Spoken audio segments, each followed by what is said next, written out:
Hello बच्चों, उम्मीद है आप फिट फाट होंगे और अपने एग्जामिनेशन के लिए पूरी ताकत से प्रिपरेशन कर रहे होंगे।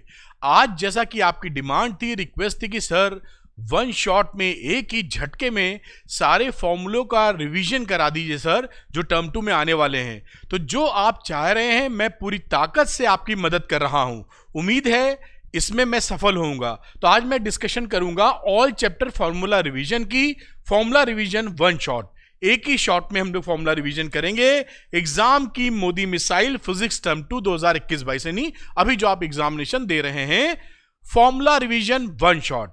बात को शुरू करने से पहले कुछ बातें याद दिलाएंगे कि डिस्क्रिप्शन में कई लिंक्स हैं जो आपके लिए बिल्कुल बिल्कुल बहुत ही हेल्पफुल हैं। वन शॉट वीडियो है, डिटेल्ड वन शॉट वीडियो है। अगर वो चैप्टर वाइज आप पढ़ लेते हैं, उसके बाहर का नहीं आएगा, क्योंकि वो पूरे सिलेबस को कवर करते हैं। निश्चिंत रहिए। डेरिवेशन का भी वन शॉट अलग से दे दिया है, उसको आप तैयार कर लीजिए। PYQs के भी वन शॉट हैं चैप्टर वाइज, उसको भी पढ़ लीजिए। सैंपल पेपर्स भी लग रहे हैं, उसके भी आपके लिए बहुत कुछ है। वहां पर आप अगर यूज करेंगे वन शॉट वीडियो का जो डिटेल्ड है, PYQs का, सैंपल पेपर का, तो आपकी पढ़ाई में, आपके मार्क्स में कोई रोक नहीं सकता है। और सबका एक्सप्लेनेशन टॉप नॉच है। जैसा मैं बोलता हूं फिजिक्स इजी है और अरविंद सर के साथ फिजिक्स और भी आसान है। टॉप क्वालिटी वीडियोस हैं, आप देखिए और इनका फायदा उठाइए। और एक चीज मैं बोलूंगा शुरू करने से पहले, लाइक करने में आपका कुछ नहीं जाता, अरविंद सर को मोटिवेशन आता, क्योंकि यही मोटिवेशन मुझे चाहिए जो आपकी हेल्प करने के लिए मुझे प्रेरित करता है, मोटिवेट करता है। चलिए बात को शुरू करेंगे बिना समय गंवाए हुए। तो शुरुआत कर लेते हैं इलेक्ट्रोमैग्नेटिक वेव से। जो जो फॉर्मूले आएंगे जो न्यूमेरिकल में यूज हो सकते हैं, सबका मैं रिवीजन करा दूंगा। आप अपनी डायरी नोटबुक लेके बैठ जाइए, इसको नोट भी कर लीजिए। अगर मेरे बताने के साथ साथ आप लिखेंगे ना, तो आपके ब्रेन में, आपके दिमाग में रिटेंशन ज्यादा होगा। ये रिसर्च ने प्रूव किया है कि आप देखने के साथ साथ कोई चीज अगर नोट करते हैं तो आपका रिटेंशन ज्यादा तगड़ा होता है। ऐसा कर लेने में आपकी ही भलाई है। मैं तो बता ही रहा हूं, आप नोट करें ना करें, और साथ में इसका PDF भी दे दूंगा। लेकिन अगर साथ साथ में आप नोट कर लीजिए, आपको बहुत फायदा मिलेगा, लगे हाथ। चलिए, उम्मीद है आप समझ पाए होंगे। तो इलेक्ट्रोमैग्नेटिक वेव्स देखिए कौन कौन से फॉर्मूले आपके काम के हैं। Energy density of EM wave, इस पे अगर सवाल बन जाए तो ये फॉर्मूला इस्तेमाल करिएगा। मैं थोड़ा थोड़ा एलिब्रेट भी कर दूंगा जिससे पकड़ में आ जाए बात। बात पकड़ में आएगी, बात पकड़ में आएगी। एनर्जी डेंसिटी की बात की जाती है। आपको मालूम है कि इलेक्ट्रोमैग्नेटिक वेव एनर्जी कैरी करती है, और कैरी करती है तो कितनी कैरी करती है? तो एनर्जी पर यूनिट वॉल्यूम को बोलते हैं energy density, per unit volume को। और इंटरेस्टिंग बात क्या है कि इसमें एनर्जी, इलेक्ट्रोमैग्नेटिक वेव में इलेक्ट्रिक फील्ड और मैग्नेटिक फील्ड दोनों होते हैं, और दोनों ही एनर्जी कैरी करते हैं, लेकिन दोनों दोस्त होते हैं। तो आधी एनर्जी कैरी करता है, टोटल एनर्जी की आधी इलेक्ट्रिक फील्ड, और उतनी ही बराबर मैग्नेटिक फील्ड। दोनों बराबर होते हैं ना। तो ये देखिए UE और UB बोथ आर इक्वल, इसलिए UE की वैल्यू आप लिख सकते हैं एनर्जी डेंसिटी के फॉर्म में half epsilon not E square RMS। RMS वही रूट मीन स्क्वायर वाली वेलोसिटी है जो आपने अल्टरनेटिंग करंट में पढ़ी थी। ERMS का मतलब होता है पीक वैल्यू अपॉन √2। ये आप जानते हैं, जहां तक चैप्टर नंबर 7 में था अल्टरनेटिंग करंट में। और इसी तरीके से मैग्नेटिक फील्ड का है half B square RMS upon mu not. ये दोनों इक्वल होती हैं। और टोटल, एंड ये क्या है? This is total energy density, total. और टोटल में इन दोनों को जोड़ दिया गया है। आप जोड़ दें, या आप टोटल में U को 2UE भी लिख दे सकते हैं, क्योंकि दोनों बराबर ही तो हैं, या 2UB भी लिख सकते हैं। कभी कभी न्यूमेरिकल्स में इनका भी इस्तेमाल होता है। और इसको जोड़ेंगे, जोड़ के E0 में चेंज कर लिया है इस फॉर्मूले से, तो 1/4 epsilon not E0 square plus B0 square upon epsilon not. इसको तैयार रखिए, अगर सवाल आ जावे चौवा छक्का लगा दीजिएगा, कोई चिंता की बात नहीं है। एनर्जी डेंसिटी, आगे चलते हैं फटाफट। अगला फॉर्मूला है intensity of EM wave. Intensity का मतलब जानते ही हैं, पर यूनिट एरिया से पर यूनिट टाइम में परपेंडिकुलरली जितनी एनर्जी जा रही है उसको बोलते हैं इंटेंसिटी ऑफ इलेक्ट्रोमैग्नेटिक वेव। और उसका फॉर्मूला क्या है बेटा, ये देखिए लिखा है I is equal to half epsilon naught E naught का स्क्वायर इंटू सी, या epsilon naught E square RMS into C. आप जानते ही हैं मैंने RMS और ई नॉट के बीच में रिलेशन आपको पता है, मैंने रिवाइज भी करा दिया। और यहां मैग्नेटिक फील्ड की बात कही गई है तो I is equal to half B naught का square upon mu naught into C. RMS में चेंज कर दीजिए, आप समझ रहे हैं ना, तो B square RMS upon mu naught into C. Value बड़े आराम से रखी जा सकती है यहां पर, आप जैसे कि मैंने आप एक में करके दिखा दें, कॉन्फिडेंस बिल्डअप हो जाएगा आपका। बी RMS जैसे लिखते हो ना बेटा, तो इसको लिखते हो B naught upon root two. तो यहां पर बी नॉट की जगह लिखोगे तो बी नॉट की जगह लिखोगे B RMS into root two. यहां पुट कर दो, देखो हाफ और इसका स्क्वायर, तो लिखोगे बी स्क्वायर RMS और रूट टू का स्क्वायर। इसलिए कर रहा हूं कि आपको कॉन्फिडेंस आ जाए, कर तो आप लेंगे ही। रूट टू का स्क्वायर 2 होता है, इससे ये मर गया, और देखो B square RMS mu naught into C, ये आ गया। कुछ है थोड़ी, बहुत आसान है, लेकिन इसलिए कि कॉन्फिडेंस बिल्डअप हो मैंने कर दिया है। इसको याद करके रखना, क्या है ये, इंटेंसिटी ऑफ इलेक्ट्रोमैग्नेटिक वेव है। कुछ छोड़ूंगा नहीं, सारे फॉर्मूले कराऊंगा, जो भी समय लगे आपका काम बने। ये मोमेंटम की बात है। ये सवाल बड़ा आपसे पूछा जाता है कि इलेक्ट्रोमैग्नेटिक वेव क्या एनर्जी और मोमेंटम कैरी करती है। तो एनर्जी तो कैरी करती, पीछे दिखाया ही एनर्जी डेंसिटी से। मोमेंटम कैरी करती है P के बराबर, तो P is equal to U upon C. U क्या है, टोटल एनर्जी, ये देखिए U टोटल एनर्जी, और C क्या है, speed of light in vacuum. U upon C, U total energy, C है speed of light in vacuum. ये तो समझ ही गए होंगे। आगे बात करते हैं प्रॉपर्टीज में। कुछ ये नंबर 4 लिखा था, लिखा रह गया, कोई मतलब नहीं है, एक कर दीजिए इसको। तो ये इसको भी रिलेशनशिप याद रखिए। C की जो वैल्यू होती है 1 upon under root mu naught into epsilon naught. इन दोनों की वैल्यू रख के कैलकुलेट करेंगे तो C की वैल्यू आती है 3 इंटू 10 की पावर 8 मीटर पर सेकेंड। दूसरा मुद्दा, अगर ये कोई मटेरियल तो था हवा में या वैक्यूम में, लेकिन अगर स्पीड किसी मीडियम में निकालनी है तो रिलेशनशिप होती है 1 upon under root mu into epsilon, और इसको आप रिलेटिव से भी लिख सकते हैं mu R into epsilon R, और इसकी वैल्यू क्या चली जाएगी घूम के C अपॉन N, और ये वैल्यू लिखी जा सकती है यहां पर।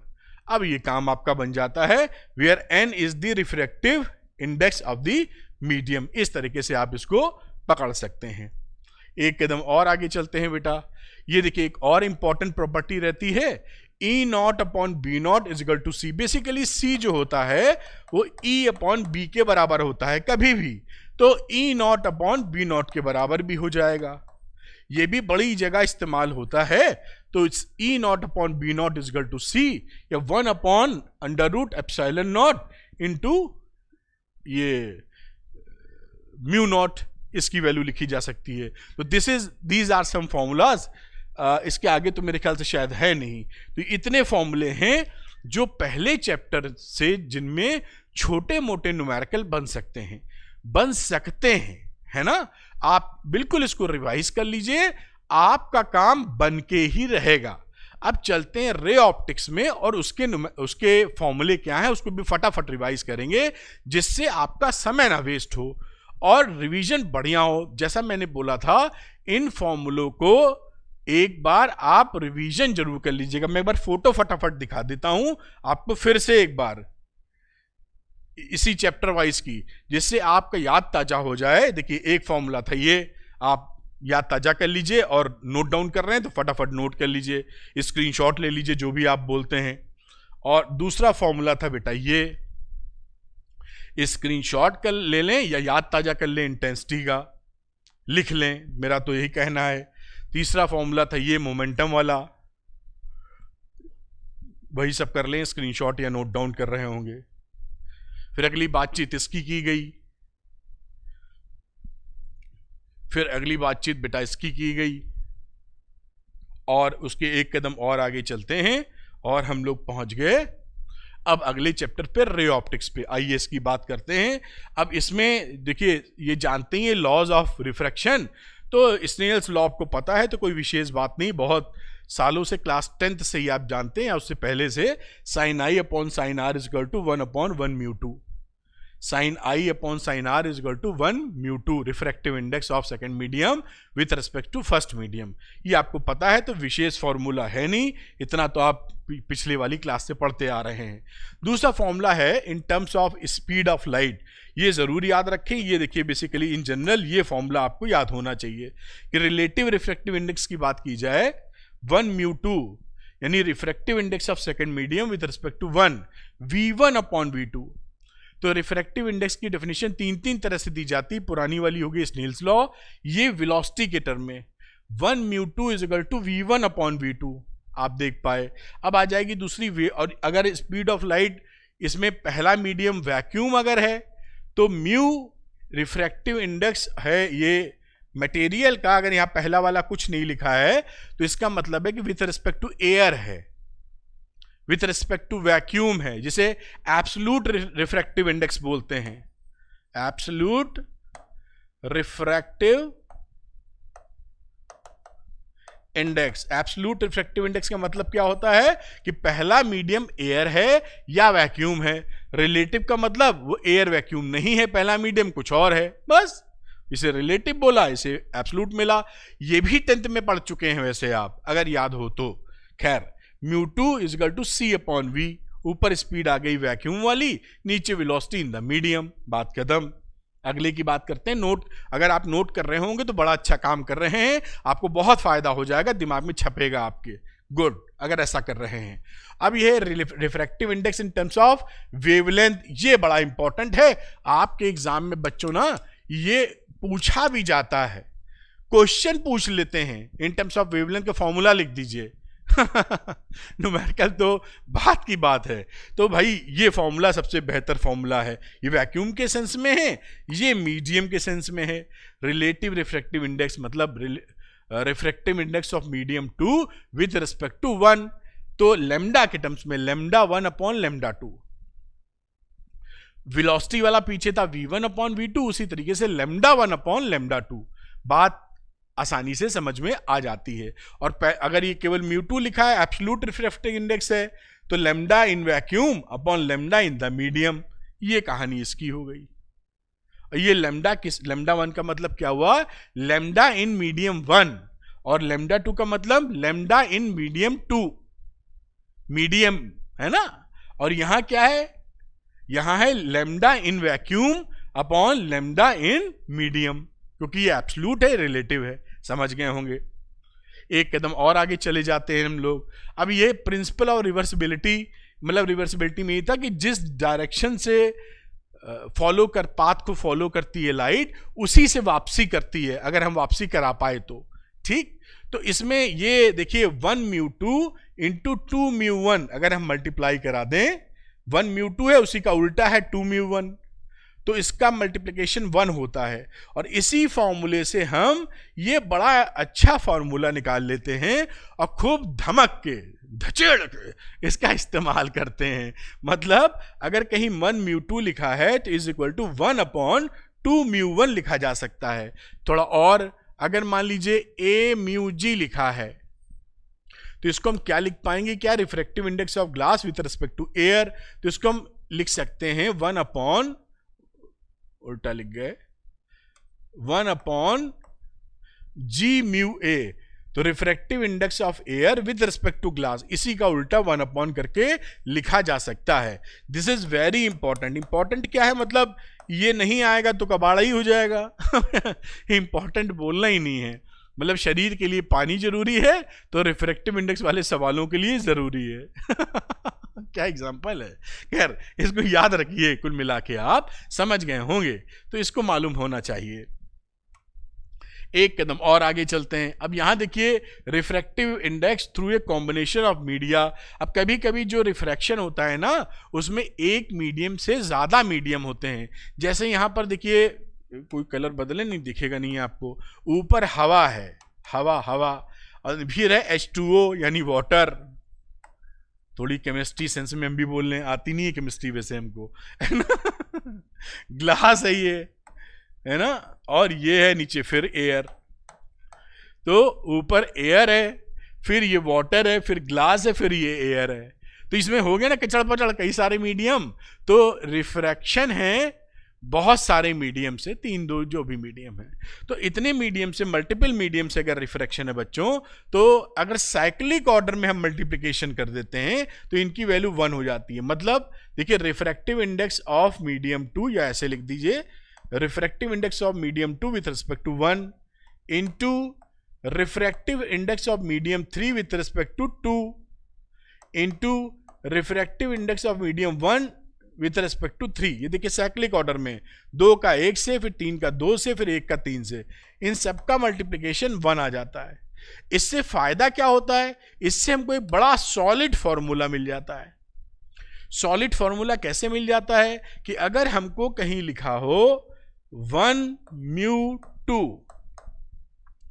तो हम क्या कर सकते हैं, इस फॉर्मूले के हिसाब से हम म्यू 2 अपॉन म्यू 1 लिख सकते हैं। देखिए क्योंकि कई बार आपको डायरेक्ट रिफ्रैक्टिव इंडेक्स नहीं दिया होता है, जैसे आपको जैसे यही पकड़ लीजिए, आपको अगर दिया है रिफ्रैक्टिव इंडेक्स ऑफ, ये निकालना है सपोज करिए किसी सवाल में कि refractive index of glass with respect to water, लेकिन सवाल में दिया है कि रिफ्रैक्टिव इंडेक्स ऑफ ग्लास होता है मान लीजिए 1.3 और रिफ्रैक्टिव इंडेक्स ऑफ वाटर होता है 1.2, सपोज ये वैल्यू दी है, और आपको जरूरत पड़ गई निकालने की refractive index of glass with respect to water, ये दिया ही नहीं है, तो कैसे निकालोगे, इस फॉर्मूले का इस्तेमाल करोगे या इस फॉर्मूले का। तो यहां पर ये लिखा है ना ये म्यू 2 हो गया, तो refractive index of glass with respect to refractive index of water, पहले कुछ नहीं लिखा है मतलब एयर है। अब यहां पर रिफ्रैक्टिव इंडेक्स ऑफ ग्लास का मतलब 1.3 रख दो बेटा, और वाटर वाली वैल्यू नीचे रख दो, जो आंसर आएगा वो refractive index of glass with respect to water हो जाएगा। इस तरह इसका इस्तेमाल होता है, बहुत इस्तेमाल होता है। मतलब मान लीजिए कि रिफ्रैक्टिव इंडेक्स का अगर सवाल आएगा तो बहुत चांसेस हैं कि इसका इस्तेमाल हो जाए। यही सब कराते रहते हैं ये लोग, और आप करते रहेंगे, उसमें क्या है। तो ये समझ में आई होगी बात, मैंने थोड़ा सा अंदाजा भी दिया कि क्या इसमें कहानी रची जाती है, सरल कहानी है, थोड़ा ध्यान देंगे बड़े प्रेम से कर लेंगे। मैं हट जाता हूं जिससे अंदाजा मिल जाए, स्क्रीनशॉट भी ले पाए होंगे आप, ठीक है, क्योंकि इसमें ज्यादा स्लाइड होंगी, रिवर्स गियर नहीं लग पाएगा इसमें। एक कदम आगे चलते हैं, फॉर्मूला इंपॉर्टेंट था, पकड़ लिया होगा आपने। आगे चलते हैं रियल एंड अपरेंट डेप्थ। इसमें देखिए रिफ्रैक्टिव इंडेक्स से रियल और अपरेंट डेप्थ का ये रिलेशनशिप होता है। शॉर्ट में लिखें तो mu is equal to real depth upon apparent depth, ये फॉर्मूला पकड़ा जाता है। क्योंकि आप जानते हैं कि अगर कहीं पर कोई ऑब्जेक्ट है और सपोज करिए यहां पानी भरा हुआ है, तो आप जब इसको देखते हैं तो ये ऑब्जेक्ट की इमेज थोड़ी अपलिफ्ट दिखती है ऊपर की तरफ, तो ये अपरेंट डेप्थ हो जाती है। यहां से यहां तक आपको जहां तक दिखाई पड़ रही है वही तो अपरेंट डेप्थ है, लेकिन असल में गहराई यहां है। जैसे स्विमिंग पूल के बॉटम को देखते हैं, फ्लोर को, तल को, तो स्विमिंग पूल का जो फ्लोर होता है वो ऊपर दिखता है, लगता है ये कम गहरा है, लेकिन जब डुबकी मार देंगे तो मालूम पड़ता है कि गहराई कितनी है। समझ रहे हैं, वो रिफ्रैक्शन की वजह से ही होता है बेटा। तो ये होती है अपरेंट डेप्थ, ये हो गई रियल डेप्थ, और ये जो खिसका है ऊपर, ये मैं ऐसे से बना रहा हूं, बनाना नहीं चाहिए, ये इसे बोलते हैं normal shift. Normal shift, normal shift मतलब शिफ्ट मतलब खिसकना, तो ये नॉर्मली कितना शिफ्ट हो गया है ऑब्जेक्ट इमेज के फॉर्म में। नॉर्मल शिफ्ट, अपरेंट और रियल, बात समझ में आ गई, कितना सरल है। तो ये हो गया रिफ्रैक्टिव इंडेक्स से रिश्ता रियल और अपरेंट डेप्थ का, और नॉर्मल शिफ्ट निकाली जाती है। ये है नॉर्मल शिफ्ट, नॉर्मल शिफ्ट जिसे डी से दिखाया है। ये टी क्या यहां लिखा है, रियल डेप्थ। देखिए what is T, T is real depth. Real depth 1 - 1 upon mu, mu आप जानते हैं रिफ्रैक्टिव इंडेक्स होता है।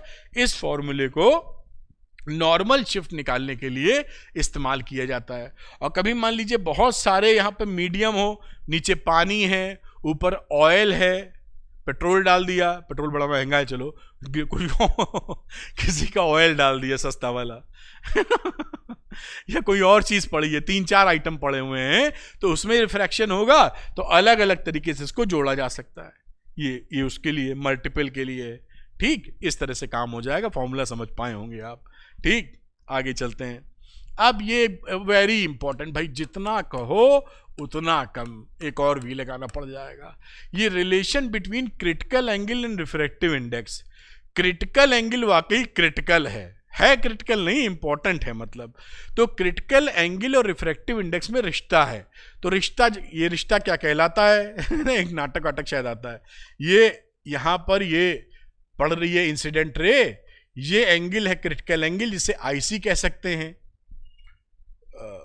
ठीक, जब ये आईसी की तरफ जाता है, ये मीडियम 1 है, ये 2 लिख दो यहां पर, डेंसर मीडियम है ये, और ये 1 है रेयरर मीडियम।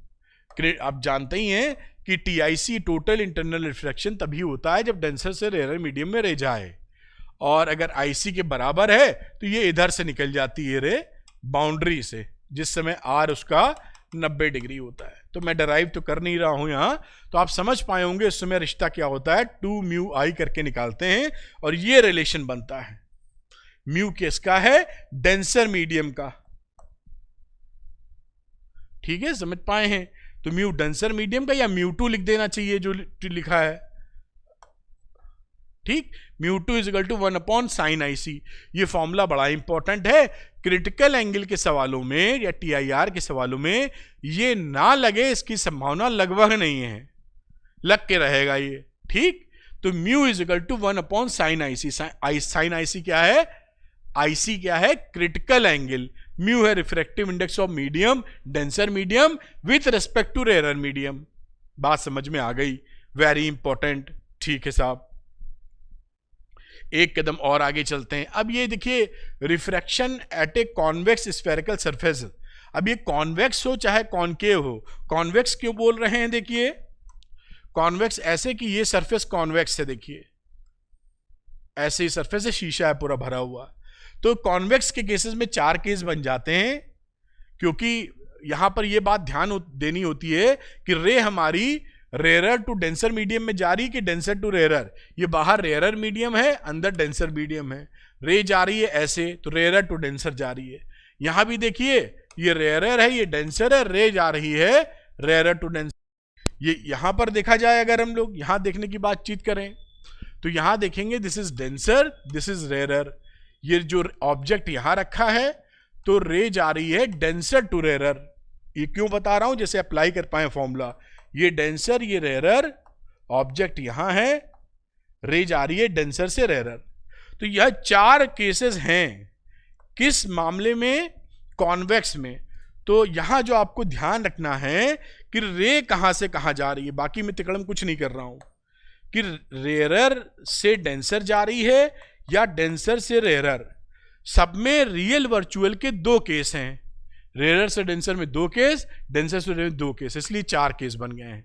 लेकिन रियल बने चाहे वर्चुअल बने इमेज, इसकी चिंता छोड़ दीजिए फॉर्मूले के लिए, उससे कोई फर्क नहीं पड़ेगा। हाँ, इससे फर्क पड़ेगा कि रे रेयरर से डेंसर जा रही है कि डेंसर से रेयरर। अब ये जा रही है कैसे पता चलता, अरे भाई जहां ऑब्जेक्ट रखा होता है वहीं से तो रे चलाते हो, तो जहां ये ऑब्जेक्ट रखा है वहीं से तो रे चलेगी। तो यहां ऑब्जेक्ट लाल कलर, जहां ऑब्जेक्ट रखा है वहीं से रे चला दो, तो रेयरर से डेंसर जा रही है। अब ऑब्जेक्ट इसमें डेंसर मीडियम में रखा है तो डेंसर से चला दिया, तो डेंसर से रेयरर। भाई ऑब्जेक्ट की फोटो चाहिए तो हमें तो कोई चीज तभी दिखती है जब वहां से रे आए, है कि नहीं, तो वहां से चलानी पड़ेगी, बात खत्म। अब अगली बात देखते हैं जिसमें कॉनकेव की बात होती है। इस कॉनकेव में भी देखिए, ये है आपका डेंसर मीडियम और ये कॉनकेव वाला शेप है।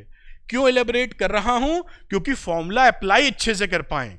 केवल फॉर्मूला बता देना भर नहीं चाहता मैं चाहता हूं आप उसको समझ के ठोक पाए ठोक पीट के न्यूमेरिकल सॉल्व कर पाए। न्यूमेरिकल तो कराई है PYQs में। खैर, तो यहां पर देखिए डेंसर है, ये रेयरर है, ये ऑब्जेक्ट है साहब।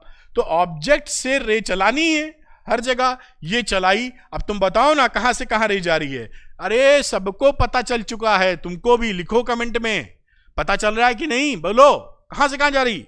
रेयर से डेंसर जा रही है, उसमें क्या है भाई, ऑब्जेक्ट से जाएगी, इमेज कहीं बने। तो ये हो गया रे कहां से कहां जा रही है, रेयरर से डेंसर। अब इसकी दूसरे की चर्चा कर लो। यहां पर ये डेंसर है और ये रेयरर है, ऑब्जेक्ट रखा डेंसर मीडियम में, तो रे कहां से कहां जा रही है, जा रही है दूसरे के लिए यहां लिख देता हूं, डेंसर से रेयरर। कुल मिला के 6 केसेस बने, 4 पिछले वाले कॉन्वेक्स के लिए, 2 हमारे कॉनकेव। यहां 2 क्यों बनते हैं, क्योंकि रियल इमेज नहीं बनती, उसमें हमारे रियल और वर्चुअल दोनों इमेज बनती है, इसलिए 4 केस। यहां केवल वर्चुअल इमेज बनती है, इसलिए 2 केस रियल वाले निकल लेते हैं, इसलिए 4 की जगह 2 रह जाते हैं। तो टोटल 6 केसेस। इन 6 केसेस के लिए फॉर्मूला एक ही है, ये बड़ी शांति की बात है ना। फॉर्मूला केवल ये है, कौन सा फॉर्मूला, रिफ्रैक्शन फॉर्मूला। कब के लिए, स्फेरिकल सरफेसेस के लिए, ऐसी सरफेस या ऐसी सरफेस, ऐसी या ऐसी, है ना, रे जा रही इधर से या इधर से, ठीक। अब बस हमको देखना ये रहता है, पॉइंट नंबर 1, पॉइंट नंबर 2, कि रे किधर से किधर जा रही है, जिसकी चर्चा मैंने खूब तड़का मार के की है, कि अगर रे जा रही है रेयर टू डेंसर, यहां लिख दो, तो रे अगर जा रही है रेयर टू डेंसर, तो ये फॉर्मूला ठोकना है, μ2 upon v minus μ1 upon u is equal to μ2 minus μ1 upon r। ये μ2 क्या है, डेंसर मीडियम का, μ1 रेयर मीडियम का। ये जो μ1 μ2 लिखा है, ये जो डेंसर मीडियम था, देखिए लिखा था, इसके लिए μ2 लिखा था, आप μd भी याद कर सकते हैं जो चाहें, रेयर के लिए μ1। इसी बात को समझते हुए यहां पर μ2 मतलब डेंसर मीडियम का रिफ्रैक्टिव इंडेक्स, तो μ2 upon v minus μ1 upon u is equal to μ2 minus μ1 upon r। और जब रे जाती है डेंसर से रेयरर, तो फॉर्मूले में μ2 μ1 इंटरचेंज हो जाते हैं।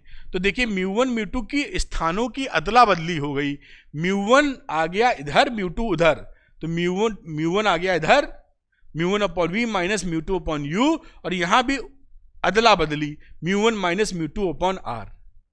μ2 है डेंसर मीडियम, यहां लिख देना चाहिए फिर से, डेंसर के लिए, और μ1 रेयरर के लिए। आप कहीं भी कंफ्यूज ना हो, ये मैं काफी सावधानी रखना चाहता हूं, क्योंकि आप में से कई लोग कसम खा लेते हैं मैं कंफ्यूज होके रहूंगी या रहूंगा तो मेरा काम है आपको उस चीज से बचाना, ठीक। आप नोट कर लें। चलिए, बड़ी सुंदर बात है, इंपॉर्टेंट फॉर्मूला है, और इसी का इस्तेमाल करके एक खूबसूरत सा फॉर्मूला और बन जाता है, जिसका नाम है lens makers formula. Lens makers formula इसलिए क्योंकि लेंस बनाने के लिए काम आता है। ये F लिखा ना, इसको P भी लिख सकते हैं यहाँ, अगर ये मीटर में रख लें तो डायप्टर में आ जाएगा। तो P is equal to 1 upon F। Lens makers formula इसलिए क्योंकि जब हमारे चश्मे का पावर डॉक्टर साहब लिखते हैं, तो दुकान वाले को पता चलता है इतनी पावर का लेंस बनना है, तो वो जो लोग लेंस बनाते हैं उनके पास कौन सा मटेरियल है, वो रिफ्रैक्टिव इंडेक्स वाला मामला हो जाता है। जिस मटेरियल का उसका रिफ्रैक्टिव इंडेक्स फिक्स है, और उस R से R को बदल के वो डिसाइड कर देते हैं कितने पावर का लेंस बनेगा। तो लेंस बनाने वालों के लिए ये फॉर्मूला बहुत इंपॉर्टेंट है, इसीलिए इसका नाम है लेंस मेकर्स फॉर्मूला। कितना बढ़िया है। यानी मैं चश्मा पहनता हूं, और कई आप में से बच्चे भी चश्मा पहनते होंगे, क्योंकि आजकल पढ़ रहे हैं तो चश्मा लग रहा है। अच्छा, कई लोग नहीं पढ़ रहे, मोबाइल में घुसे हुए हैं, उस वजह से भी चश्मा लग रहा है, या अब किसी को लग रहा है तो क्या किया जाए, बिना वजह भी लग रहा है चश्मा।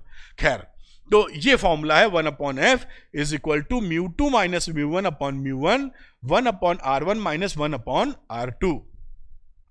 इसमें अगर μ1 पहला मीडियम हमारा, अगर पहला मीडियम एयर हो जाता है, तो एयर होने के केस में यहां पर अगर एयर हो गया तो μ1 की वैल्यू हो जाएगी 1, तब ये फॉर्मूला रिड्यूस होकर 1 upon F is equal to μ1 minus 1 upon R1 minus 1 upon R2 हो जाता है। तो लेंस मेकर फॉर्मूला रिड्यूस होकर ये बन जाएगा। अब कुछ बातें और आगे चल लेते हैं फटाफट। ये देखिए, ये लेंस मेकर फॉर्मूला सेम रहता है जैसे डबल कॉन्वेक्स लेंस के लिए है। तो यहां पर आपको फोटो इसलिए बता दी, कंफर्टेबल हो जाइए। ये बाहर वाला जो मीडियम था वो μ1 था और इसका लेंस वाले का μ2 था, रिफ्रैक्टिव इंडेक्स। तो समझ में आया होगा कैसे लगाना है। इसका था μ2 और बाहर वाले का μ1, ये फॉर्मूला लग गया। अगर बाहर वाला ये μ1 एयर होगा तो ये फॉर्मूला एप्लीकेबल हो जाएगा। तो लेंस मेकर्स फॉर्मूला इसके लिए या डबल कॉनकेव लेंस के लिए सेम होता है और विथ साइन वैल्यू रखते हैं R1 R2 की।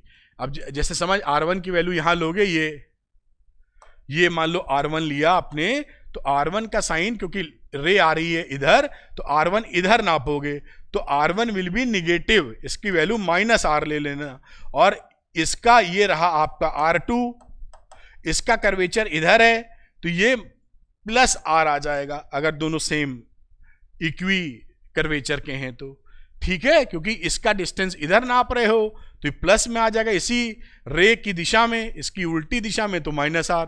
ये सब साइन कैसे लगाते हैं, ये कुछ न्यूमेरिकल बनाए होंगे तो आप सीख पाए होंगे, नहीं अभी तक बनाए हैं तो जो मैंने सीरीज PYQs की है वो, और वन शॉट में भी मैंने वो किए हुए हैं न्यूमेरिकल्स, वो आप देख सकते हैं, लिंक डिस्क्रिप्शन में दिया है। आपको मैं बता रहा हूं इतना पावरफुल सपोर्ट मिलेगा कि आप याद रखेंगे अरविंद सर को। और बहुत उसपे व्यूज भी ये बहुत अच्छे खासे आए हैं, पसंद आया है तभी आए होंगे शायद, क्योंकि इतनी जानकारी मुझे उसकी नहीं रहती तिकड़मबाजी की, मैं तो बस पढ़ाता रहता हूं आपको, तो आप ही समझ पाएंगे उस बातों को कि कितना फायदेमंद है बहुत तगड़ा, ये मैं आपको बता दूं अभी। खैर आगे बातचीत करते जाएंगे। ये थिन लेंस फॉर्मूला है जो बहुत ही आप जानते हैं, 10th क्लास में भी इस्तेमाल किया है, 1/v - 1/u = 1/f। और इसके बाद और बातचीत की जाए, ये लीनियर मैग्निफिकेशन का फॉर्मूला है, m = size of image, size of object, hi/ho भी कई लोग लिखते हैं, इस तरह से आप लिख सकते हैं।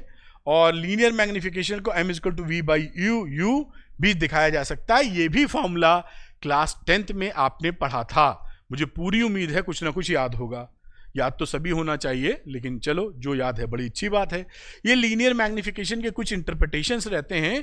अगर हम न्यूमेरिक वैल्यू m की बात करें, अगर 1 से बड़ी है तो इमेज मैग्नीफाइड है, 1 से न्यूमेरिक वैल्यू छोटी है तो इमेज छोटी है, 1 के बराबर है तो इमेज सेम साइज की है। अगर m पॉजिटिव है, यहां याद रखना, पता है वैसे तुमको, पॉजिटिव है तो इमेज वर्चुअल और इरेक्ट है, और m अगर निगेटिव है तो हमारी इमेज रियल है और इन्वर्टेड है। इसलिए आपको मालूम होगा, ऐसी उम्मीद कर रहा हूं, नहीं मालूम तो पता चल गया, मालूम है तो रिवीजन हो गया, जिससे आप भूले ना। गुड, लाइक ठुको प्यार बरसाओ, जिससे मुझे वो वीडियो गेम रहता है ना, वो बढ़ जाता है ब्लड। मैं तो खेलता नहीं हूं, कभी कभी बचपन में खेला होगा, पसंद नहीं आया मुझे, और देखता हूं आप लोग को तो वो बढ़ जाता ना, पावर और मिल जाती, तो मुझे पावर मिल जाएगी जैसे ही आप वो ठोको पीटोगे पावर ऑफ ए लेंस। तो P = 1/f। अगर f को मीटर में लिख रहे हैं, f को अगर मीटर में लिख रहे हैं तो हमारा पावर डायोप्टर में चला जाएगा, ठीक। तो ये आप जानते हैं, P = 1/f। कमेंट करते रहिए, प्यार बरसाते रहिए, मुझे जोश देते रहिए, और इस फॉर्मूले को तैयार करते रहिए। सारे फॉर्मूले कवर करा दूंगा, एक नहीं छोड़ूंगा, चिंता ना करना। अब ये जैसे मैंने पहले बताया था, अगर ये पहला मीडियम हमारा एयर है तो ये लेंस मेकर्स फॉर्मूला है, उसी में P लगा दिया, कुछ है नहीं, ये पहले ही मैंने लिख दिया था। बिल्कुल टेंशन नहीं लेने का, प्यार मोहब्बत से काम करने का है, बहुत अच्छा करने वाले हैं आप, ठीक है। अब टोटल मैग्निफिकेशन की बात करें, मान लीजिए एक लेंस की जगह कई लेंसेज यूज किए गए हैं, तो इसने मैग्नीफाई किया m1, इसने मैग्निफिकेशन दिया m2, तो टोटल मैग्निफिकेशन बेटा कितना आया, m1 × m2। बस इतनी सी बात है, 3 लेंस, 4 लेंस, 10 लेंस, सबको मल्टीप्लाई करते चले जाओ, ये मैग्निफिकेशन की कहानी होती चली जाती है। अब यहां पर 2 लेंसेज अगर आपस में रखे गए हैं without any separation in contact हैं, यही कोर्स में है, अलग रखने वाला कोर्स में नहीं है, ये ना पढ़ना, आपके कोर्स में नहीं है। अगर इसमें सेपरेशन है तो ये CBSE कोर्स में नहीं है इस साल, तो this is not in course, ठीक, ये दिस इज इन कोर्स। तो ये अगर कॉन्टैक्ट में चिपके हुए हैं तो उस समय फोकस लेंथ का फॉर्मूला ये 1/f = 1/f1 + 1/f2, और पावर हो जाएगी P = P1 + P2। खेल खत्म है ही क्या यार, ऐसे करोगे जीत जाओगे। सही, बिल्कुल टेंशन फ्री रहने का है। मैं तुम्हारे साथ हूं, तुम्हारे साथ हो कि नहीं, बस यही चाहिए भाई। किसी चीज को जीतने के लिए सबसे बड़ा खिलाड़ी कौन है? तुम अपने साथ हो कि नहीं? अगर तुम अपने साथ हो तो अरविंद सर तुम्हारे लिए जी रहे हैं। इससे ज्यादा क्या बोलें, ज्यादा बोलना ठीक नहीं है। चालू रखते कार्यक्रम। अब refraction through a prism, deviation produced by A prism. अब ये जो प्रिज्म के केस में ये रिलेशनशिप बहुत इंपॉर्टेंट है बेटा। क्या है ये एंगल ऑफ इंसिडेंस है, लाल कलर। ये जब आप प्रिज्म के केस में ये जो एंगल आता है, this is angle of incidence. ये i dash angle of emergence है। यहां जो एंगल निकलता है, ये कई किताबों में इसको आई डैश, कई को ई लिख देते हैं। तो ये एंगल ऑफ इमरजेंस है। I incidence, emergence, angle of prism, ये एंगल, ठीक। और डेल्टा एंगल ऑफ डिविएशन, मतलब जिस दिशा में ये रे जा रही थी, ऐसे जा रही थी सीधे, देखो, और अल्टीमेटली कहां पहुंच गई? इस दिशा में। इसको पीछे बढ़ा दो, कितनी घूमी, इतनी घूमी। जा रही थी इधर, अल्टीमेटली गई इधर, तो कितनी घूमी, इतनी घूमी, डेल्टा। तो ये angle of deviation, deviation angle कह दो। तो ये रिलेशनशिप, ये देखो सेंटेंस फॉर्म में भी लिखा है, एंगल ऑफ इंसिडेंस, कौन सा कलर है मालूम नहीं, ये दिखता नहीं है, कम दिखता है। तो ये एंगल ऑफ इंसिडेंस, और ये एंगल ऑफ इमरजेंस, और ये एंगल ऑफ प्रिज्म, और ये एंगल ऑफ डिविएशन। इस तरीके से इसको याद रखिएगा। ये प्रिज्म के केस में एकदम छाया रहता है, मतलब रिलेशनशिप तगड़ी है, तो कहां जाएंगे। अब अगली बात कर लेते हैं। यहां पर आप जानते ही हैं, अब ये मिनिमम डिविएशन ना भूत की तरह पीछे पड़ा रहेगा, वो डेविएशन था। अब एंगल ऑफ डिविएशन में एक मिनिमम डिविएशन की बात आती है कि मिनिमम डिविएशन कहां होता है। तो जब मिनिमम डिविएशन होता है, जब delta becomes delta M, minimum deviation. ये देखिए ग्राफ यहां बना हुआ है कि जैसे जैसे आप आई को, ये आई का ग्राफ है और यहां पर डेल्टा दिखाया गया है। जैसे जैसे आई बढ़ाते हो वैसे वैसे डेल्टा कम होता है। एक पर्टिकुलर वैल्यू पे मिनिमम वैल्यू होल्ड करता है, और बढ़ाते हो तो फिर बढ़ जाता है। इसी वैल्यू में डेल्टा एम मिलता है, यानी डेल्टा बिकम्स डेल्टा एम। ये जब होता है तो एक्सपेरिमेंटली क्या देखा गया, उस समय एट डेल्टा एम आई और आई डैश बराबर होते हैं। आई डैश भूल गया होगे तुम, तो आई है ये, अरे यार कलर बार बार कुछ ऐसा होता कि बस मन चाहता और बदल जाता।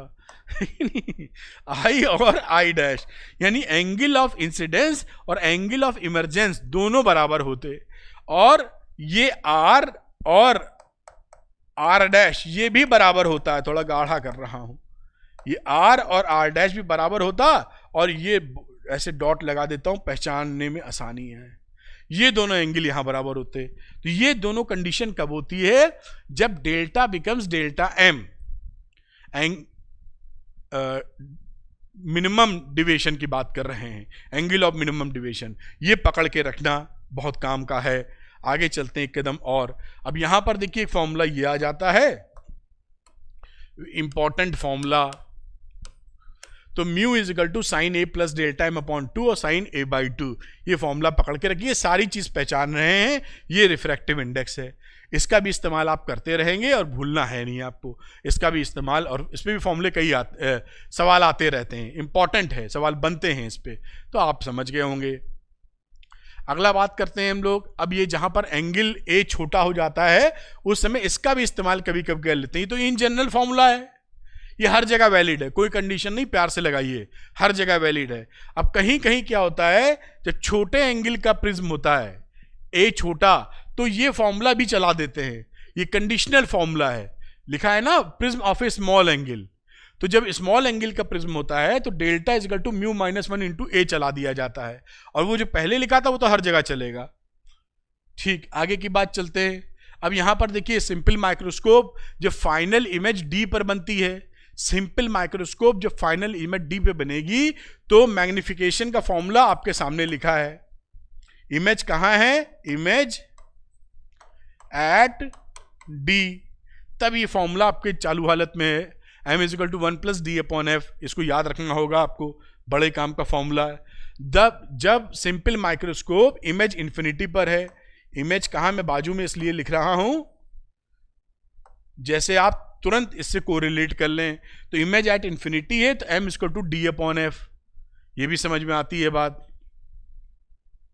कंपाउंड माइक्रोस्कोप की बात कर रहे हैं तो इस समय इमेज कहां है, एट डी, तो इमेज एट डी, तो इमेज डी पर है तो ये formula m is equal to V naught upon U naught plus 1 plus D upon F E क्या है, आई पीस का फोकल लेंथ, वीओ ऑब्जेक्टिव का, यू ऑब्जेक्टिव के लिए है।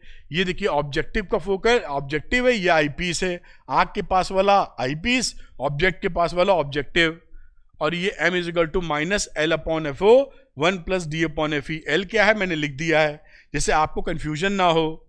लेंथ ऑफ माइक्रोस्कोप ट्यूब और the distance between the two lenses, जैसे पूरी क्लैरिटी आपको बनी रहे। इन फॉर्मूलों को तेजी से याद कर लीजिए, नोट कर लीजिए और किसी भी कीमत पे भूलना नहीं है, याद कर लो प्रेम पूर्वक धांसू अंदाज में। ठीक, एक कदम और आगे चलते हैं फटाफट। ये क्या है, जब इमेज बनेगी इन्फिनिटी पर, final image at infinity, compound microscope की बात चल रही है। m is equal to minus L upon F O into D upon F E, focal length objective, focal length eyepiece. एकदम आप इसको लिख सकते हैं बढ़िया तरीके से, आसान है, एक बार साथ में याद करेंगे फटाफट याद हो जाएगा, कोई कष्ट महसूस नहीं होगा। अब एस्ट्रोनॉमिकल टेलीस्कोप की बात कर रहे हैं तो इमेज कहां पर है, final image at D, image लिख देंगे तो मतलब फाइनली इमेज डी पर जब बनेगी तो m is equal to minus F O upon F E 1 plus F E upon D. इस फॉर्मूले को याद रखिएगा, ये सब इस्तेमाल होते हैं और बड़े खूबसूरती से पूछे जाते हैं। आगे की बात करते हैं, एस्ट्रोनॉमिकल टेलीस्कोप में इमेज इन्फिनिटी पर है, इमेज कहां है, at infinity m is equal to minus F O upon F E. ये हो गया कहानी इसका, याद करके रखिए इसको बढ़िया। मेरे ख्याल से यहां तक फॉर्मूले निपट जाते हैं। अब वेव ऑप्टिक्स की बारी आती है, इसको भी चालू रखेंगे हम लोग, एक झटके में ही खत्म करेंगे जिससे बात मजेदार हो। आइए चलते हैं। अब देखिए यहां पर इफेक्ट ऑफ वेवलेंथ, आपको मालूम है कि जब हमारा रिफ्रैक्शन होता है उस समय फ्रीक्वेंसी चेंज नहीं होती, वेवलेंथ वगैरह जो चेंज होना हो जाए, frequency will not change, frequency mu remains the same. ये बात आपके दिमाग तक रहे, इसके लिए मैंने ये दिखाया है, फ्रीक्वेंसी रिफ्रैक्शन में चेंज नहीं होती, दिमाग में रखिएगा। एक कदम और आगे ले लेते हैं। अब ये यंग्स डबल स्लिट एक्सपेरिमेंट का डायग्राम है, ये बताने के लिए कि कहाँ सेंट्रल ब्राइट बनती है, फिर डार्क, फिर ब्राइट, डार्क ब्राइट। ये सिचुएशन आपको आप फैमिलियर या याददाश्त ताज़ा हो जाए, फिर इसका जो कैलकुलेशन है या जो फॉर्मूला वो सामने आएगा। आ गया फॉर्मूला सामने। अब देखिए यहाँ पर expression for intensity at any point in the interference pattern. अब देखिए यहाँ पर अगर मैं चाहूँ कि भाई इस जगह जो ये आ रहा था यहाँ पर इंटेंसिटी कितनी थी, है तो डार्क, इसकी छोड़ दीजिए, मैं यहाँ चाहता हूँ कि इंटेंसिटी पता चल जाए इस पॉइंट पी पर, तो मैं कैसे पता करूँगा? उस पता करने का तरीका इधर है। ये फॉर्मूला हमको बताता है कि ये एम्पलीट्यूड लिखे हुए हैं, ये रिजल्टेंट एम्पलीट्यूड, दो वेव जो इंटरफेयर कर रही थी उनका एम्पलीट्यूड, और फाई हमारा फेज डिफरेंस है उन दोनों के बीच का। दो वेव्स हैं जो इंटरफेयर कर रही हैं, उनका एम्पलीट्यूड A1 एक वेव का, दूसरी वेव का A2, और उनके बीच का फेज डिफरेंस फाई, और ये रिजल्टेंट वेव का। तो ये फॉर्मूला आपको याद होना चाहिए, ये एम्पलीट्यूड वाला है, और जो इंटेंसिटी वाला फॉर्मूला है वो ये है, ये भी याद होना बहुत जरूरी है। इंटेंसिटी का मतलब चमक, कहीं पर इंटेंसिटी अगर 0 है तो वहां पर अंधेरा है, और कहीं इंटेंसिटी मैक्सिमम है तो वहां पर बढ़िया सी लाइट है, चमक है, ऐसा समझिएगा। और वेव थ्योरी के अंदर इंटेंसिटी प्रोपोर्शनल होती है, I is proportional to A square in wave theory, in wave theory. तो ये बात भी हमारे दिमाग में रहनी चाहिए, जिससे कोरिलेट करके ही बनाया गया है। इस इंटेंसिटी पे आप देखिए तो I1 I2 वेव की इंटेंसिटी जो इंटरफेयर कर रही थी उनकी तो सेम है, ये टर्म बदलेगा क्योंकि आप जान ही रहे कि फाई अगर कुछ और है तो कॉस फाई चेंज हो जाएगा, और चेंज होगा क्योंकि अलग अलग प्लेसेस पर, भाई ये जो स्क्रीन है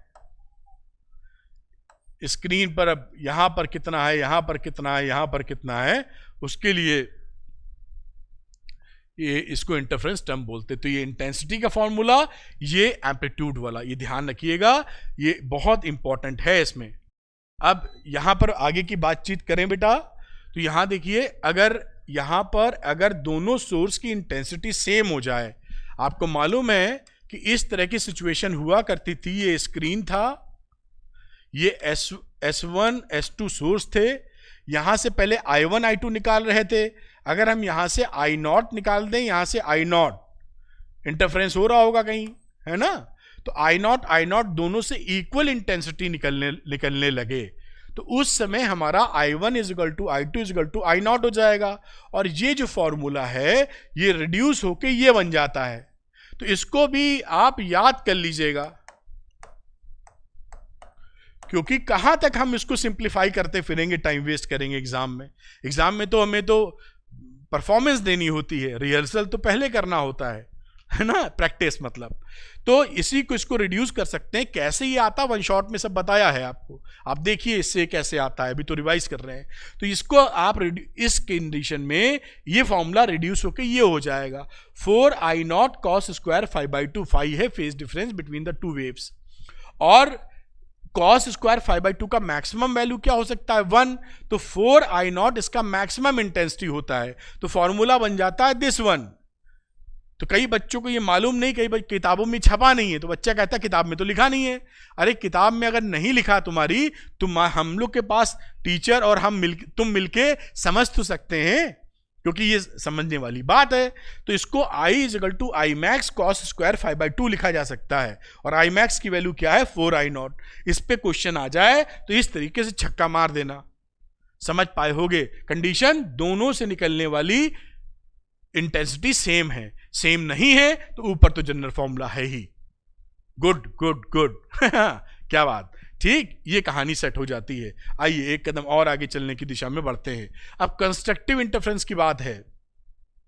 अब कंस्ट्रक्टिव इंटरफेरेंस का मतलब होता है cos फाई की वैल्यू +1 हो जाए, तभी तो ये मैक्सिमा आएगा। कंस्ट्रक्टिव इंटरफेरेंस का मतलब मैक्सिमा होना।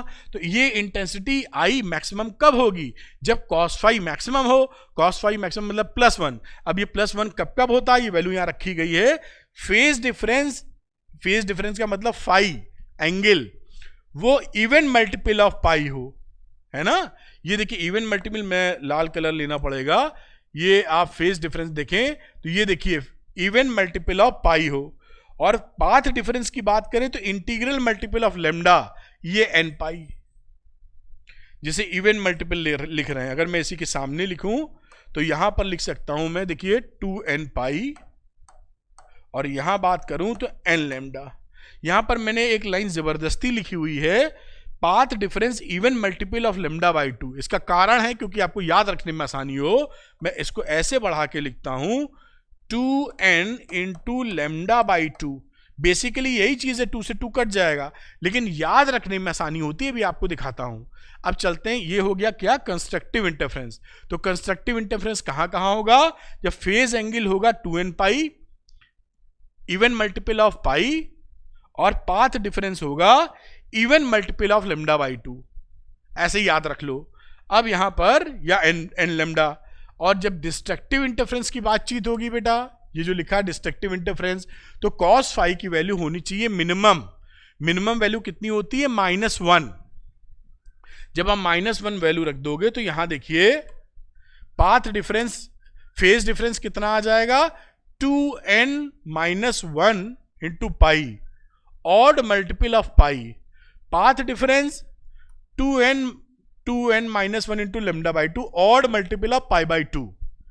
यहां पर phase difference odd multiple of pi, अगर मैं यहां लिखना चाहूं तो इसको लिखोगे 2n - 1 इंटू पाई, और इसके लिए लिखोगे odd multiple 2n - 1 into lambda by 2। यही बात यहां पर लिख दी है ये। अब देखिए इसको याद कैसे रखना आसान है। डिस्ट्रक्टिव का मतलब होता है किसी चीज का गड़बड़ी होना, डिस्ट्रक्शन होना। तो डिस्ट्रक्शन में ऑडनेस होती है ना, तो जब आप बोलते हो odd multiple of lambda by 2 destruction, तो even multiple of lambda by 2 construction, इसीलिए मैंने इसको सिंक्रोनाइज कर दिया है। Even multiple of lambda by 2 construction, odd multiple of lambda by 2 destruction. तो इसको ऐसे याद रखने में आसानी बन जाती है, बशर्ते ये जबरदस्ती अड़ंगा लगाता है। तो दिक्कत क्या है, हमको याद ही तो रखना है, बाकी तो हम समझ रहे हैं। तो ऑड मतलब डिस्ट्रक्शन, इवन मतलब कंस्ट्रक्शन, ऐसा हमारा फीलिंग बचपन से रहा है। ऑडनेस मतलब गड़बड़ी, इवेंटनेस मतलब सब सुचारू रूप से चल रहा है। तो इस तरह, इसलिए मैंने ये लाइन लगा दी थी, मुझे ऐसा लगा कि ये आपको सरलता प्रदान करेगी। मैं इसी चक्कर में रहता हूं कि कैसे सरल किया जाए चीजों को। खैर, आप समझ पाए होंगे। तो ये डिस्ट्रक्शन के लिए ऑडनेस, ऑडनेस तो odd multiple of pi, odd multiple of lambda by 2, आप समझ गए होंगे। एक कदम और आगे बढ़ा लेते हैं। अब ये थ्योरी ऑफ इंटरफेरेंस फ्रिंजेस में देखिए, पाथ डिफरेंस ये बड़ा इंपॉर्टेंट है, कई बच्चे इसको छोड़े रहते हैं। पी जो पाथ डिफरेंस है XD अपॉन D होता है। ये क्या मतलब है, देखिए ये मतलब ये है कि इस स्क्रीन के ऊपर, यहां स्क्रीन, इस स्क्रीन के ऊपर इस सेंटर पॉइंट से किसी पॉइंट P पर, जो कि X डिस्टेंस दूर है O से, कितना पाथ डिफरेंस है, वो इतना है। X है यहां से डिस्टेंस X, स्मॉल डी है स्लिट के बीच का डिस्टेंस, और कैपिटल डी है इन दोनों के बीच का डिस्टेंस, स्क्रीन का डिस्टेंस यहां से, स्मॉल डी S1 S2 के बीच का डिस्टेंस। ये जो बच्चा फॉर्मूला छोड़ता है, जब सवाल में ट्विस्ट किया जाता है तो वो भी ट्विस्ट हो जाता है, डांस करने लगता है। एक ट्विस्ट डांस होता था, आजकल फैशन में नहीं है, आज से 20 साल पहले फैशन में था, और ज्यादा पहले था, वो फिल्मों में ट्विस्ट डांस हुआ करता था। खैर, मजाक अपनी जगह है, लेकिन बात को समझ पा रहे होगे जो बोल रहा हूं। अगर क्वेश्चन में ट्विस्ट कर दिया जाएगा, आप कॉन्सेप्चुअली नहीं समझते हैं पाथ डिफरेंस, क्योंकि खेल तो पाथ और फेज डिफरेंस पे ही है, तो जड़ तो वही है। अगर उसको मिस किए हुए बैठे तो गड़बड़ हो जाएगी। ठीक, तो यहां इस O से किसी पॉइंट P, जो पॉइंट P यहां से X डिस्टेंस पर है, कितना पाथ डिफरेंस, इतना path difference XD upon D। अब सारा खेल समझ में आता है। कितना भी ट्विस्ट कर दो, अब तो हम उड़ा के रहेंगे छक्का, है कि नहीं? मुझे मालूम है। अब पोजीशन ऑफ ब्राइट फ्रिंजेस कहां कहां मिलेंगी, कौन सा कलर चल रहा है? तो पोजीशन ऑफ ब्राइट फ्रिंज मिलेगी xn is equal to n d lambda upon D। पहली ब्राइट फ्रिंज चाहिए तो n की जगह 1 रख दो, और n की जगह 0 रख दोगे तो सेंट्रल ब्राइट फ्रिंज मिल जाएगी, ये यहां जो मिलती है सेंट्रल ब्राइट। और 1 रखोगे तो पहली, 2 रखोगे तो दूसरी। और पोजीशन ऑफ डार्क फ्रिंज रखोगे तो n की वैल्यू 1 रखोगे तो पहली डार्क, 2 रखोगे तो दूसरी डार्क। तो 2n - 1 d lambda upon 2d। ये डार्क फ्रिंज की कहानी, ये ब्राइट फ्रिंज की। पूरा मैं देखिए आपको समझाता भी चल रहा हूं, जिससे कंफर्ट लेवल थोड़ा सा आपको उसके बारे में जानकारी या याददाश्त ताजा हो जाए। पता तो होगा, ऐसा मान रहा हूं। फ्रिंज विड्थ, फ्रिंज की चौड़ाई कितनी होती है? तो इंटरफेरेंस पैटर्न में सारी जो फ्रिंजेस होती हैं वो इक्वल विड्थ की होती हैं, d lambda upon D। Capital D है स्क्रीन का distance from the slits, from the जहां से है, लैम्डा वेवलेंथ, और स्मॉल d स्लिट के बीच का दूरी। एक कदम और आगे चलेंगे। यहां पर एक और अच्छी बात रहती, मैंने कहा वो भी आपको कथावाच दें। इंटेंसिटी इंटरफेरेंस पैटर्न में हर फ्रिंज की इंटेंसिटी सेम रहती है, यानी जो ब्राइट फ्रिंजेस मिलेंगी इंटरफेरेंस पैटर्न में, सबकी चमक एक जैसी होगी। ऐसा नहीं है कि कोई ज्यादा चमके कोई कम चमके, ऐसा नहीं होता। तो इंटरफेरेंस पैटर्न में सारी फ्रिंज एक जैसी इंटेंसिटी की होती हैं। डिफ्रैक्शन में ऐसा नहीं होता, ध्यान रखना, ये पूछा बहुत जाता है। खैर, वो तो मैंने समझाया भी है। दूसरा, comparison of intensity at maxima minima, ये भाई बहुत इंपॉर्टेंट है। मैं कितने वी लगाऊं इसमें, मतलब आप समझ लीजिए सवाल आ गया आपके एग्जाम में, आ गया है ये, इस पे बेस्ड क्वेश्चन, मतलब इतना पार्ट तो इतना इंपॉर्टेंट है, ये भी ले लेना चाहिए, इतना कह लो। This is so much important कि मन कह रहा मैं सरी पटक दूं इंटरैक्टिव पैनल पे जोश की वजह से।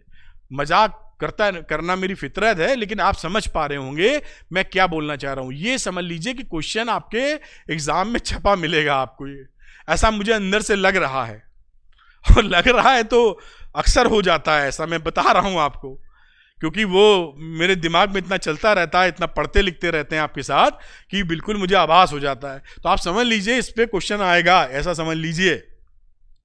तो ये आई मैक्स होता है under root I one plus I two, I minimum होता है अंडर रूट आई मैक्स की जो वैल्यू है वो होगी under root I one plus under root I two का स्क्वायर, और आई मिनिमम की जो वैल्यू रहती है under root I one minus under root I two का स्क्वायर।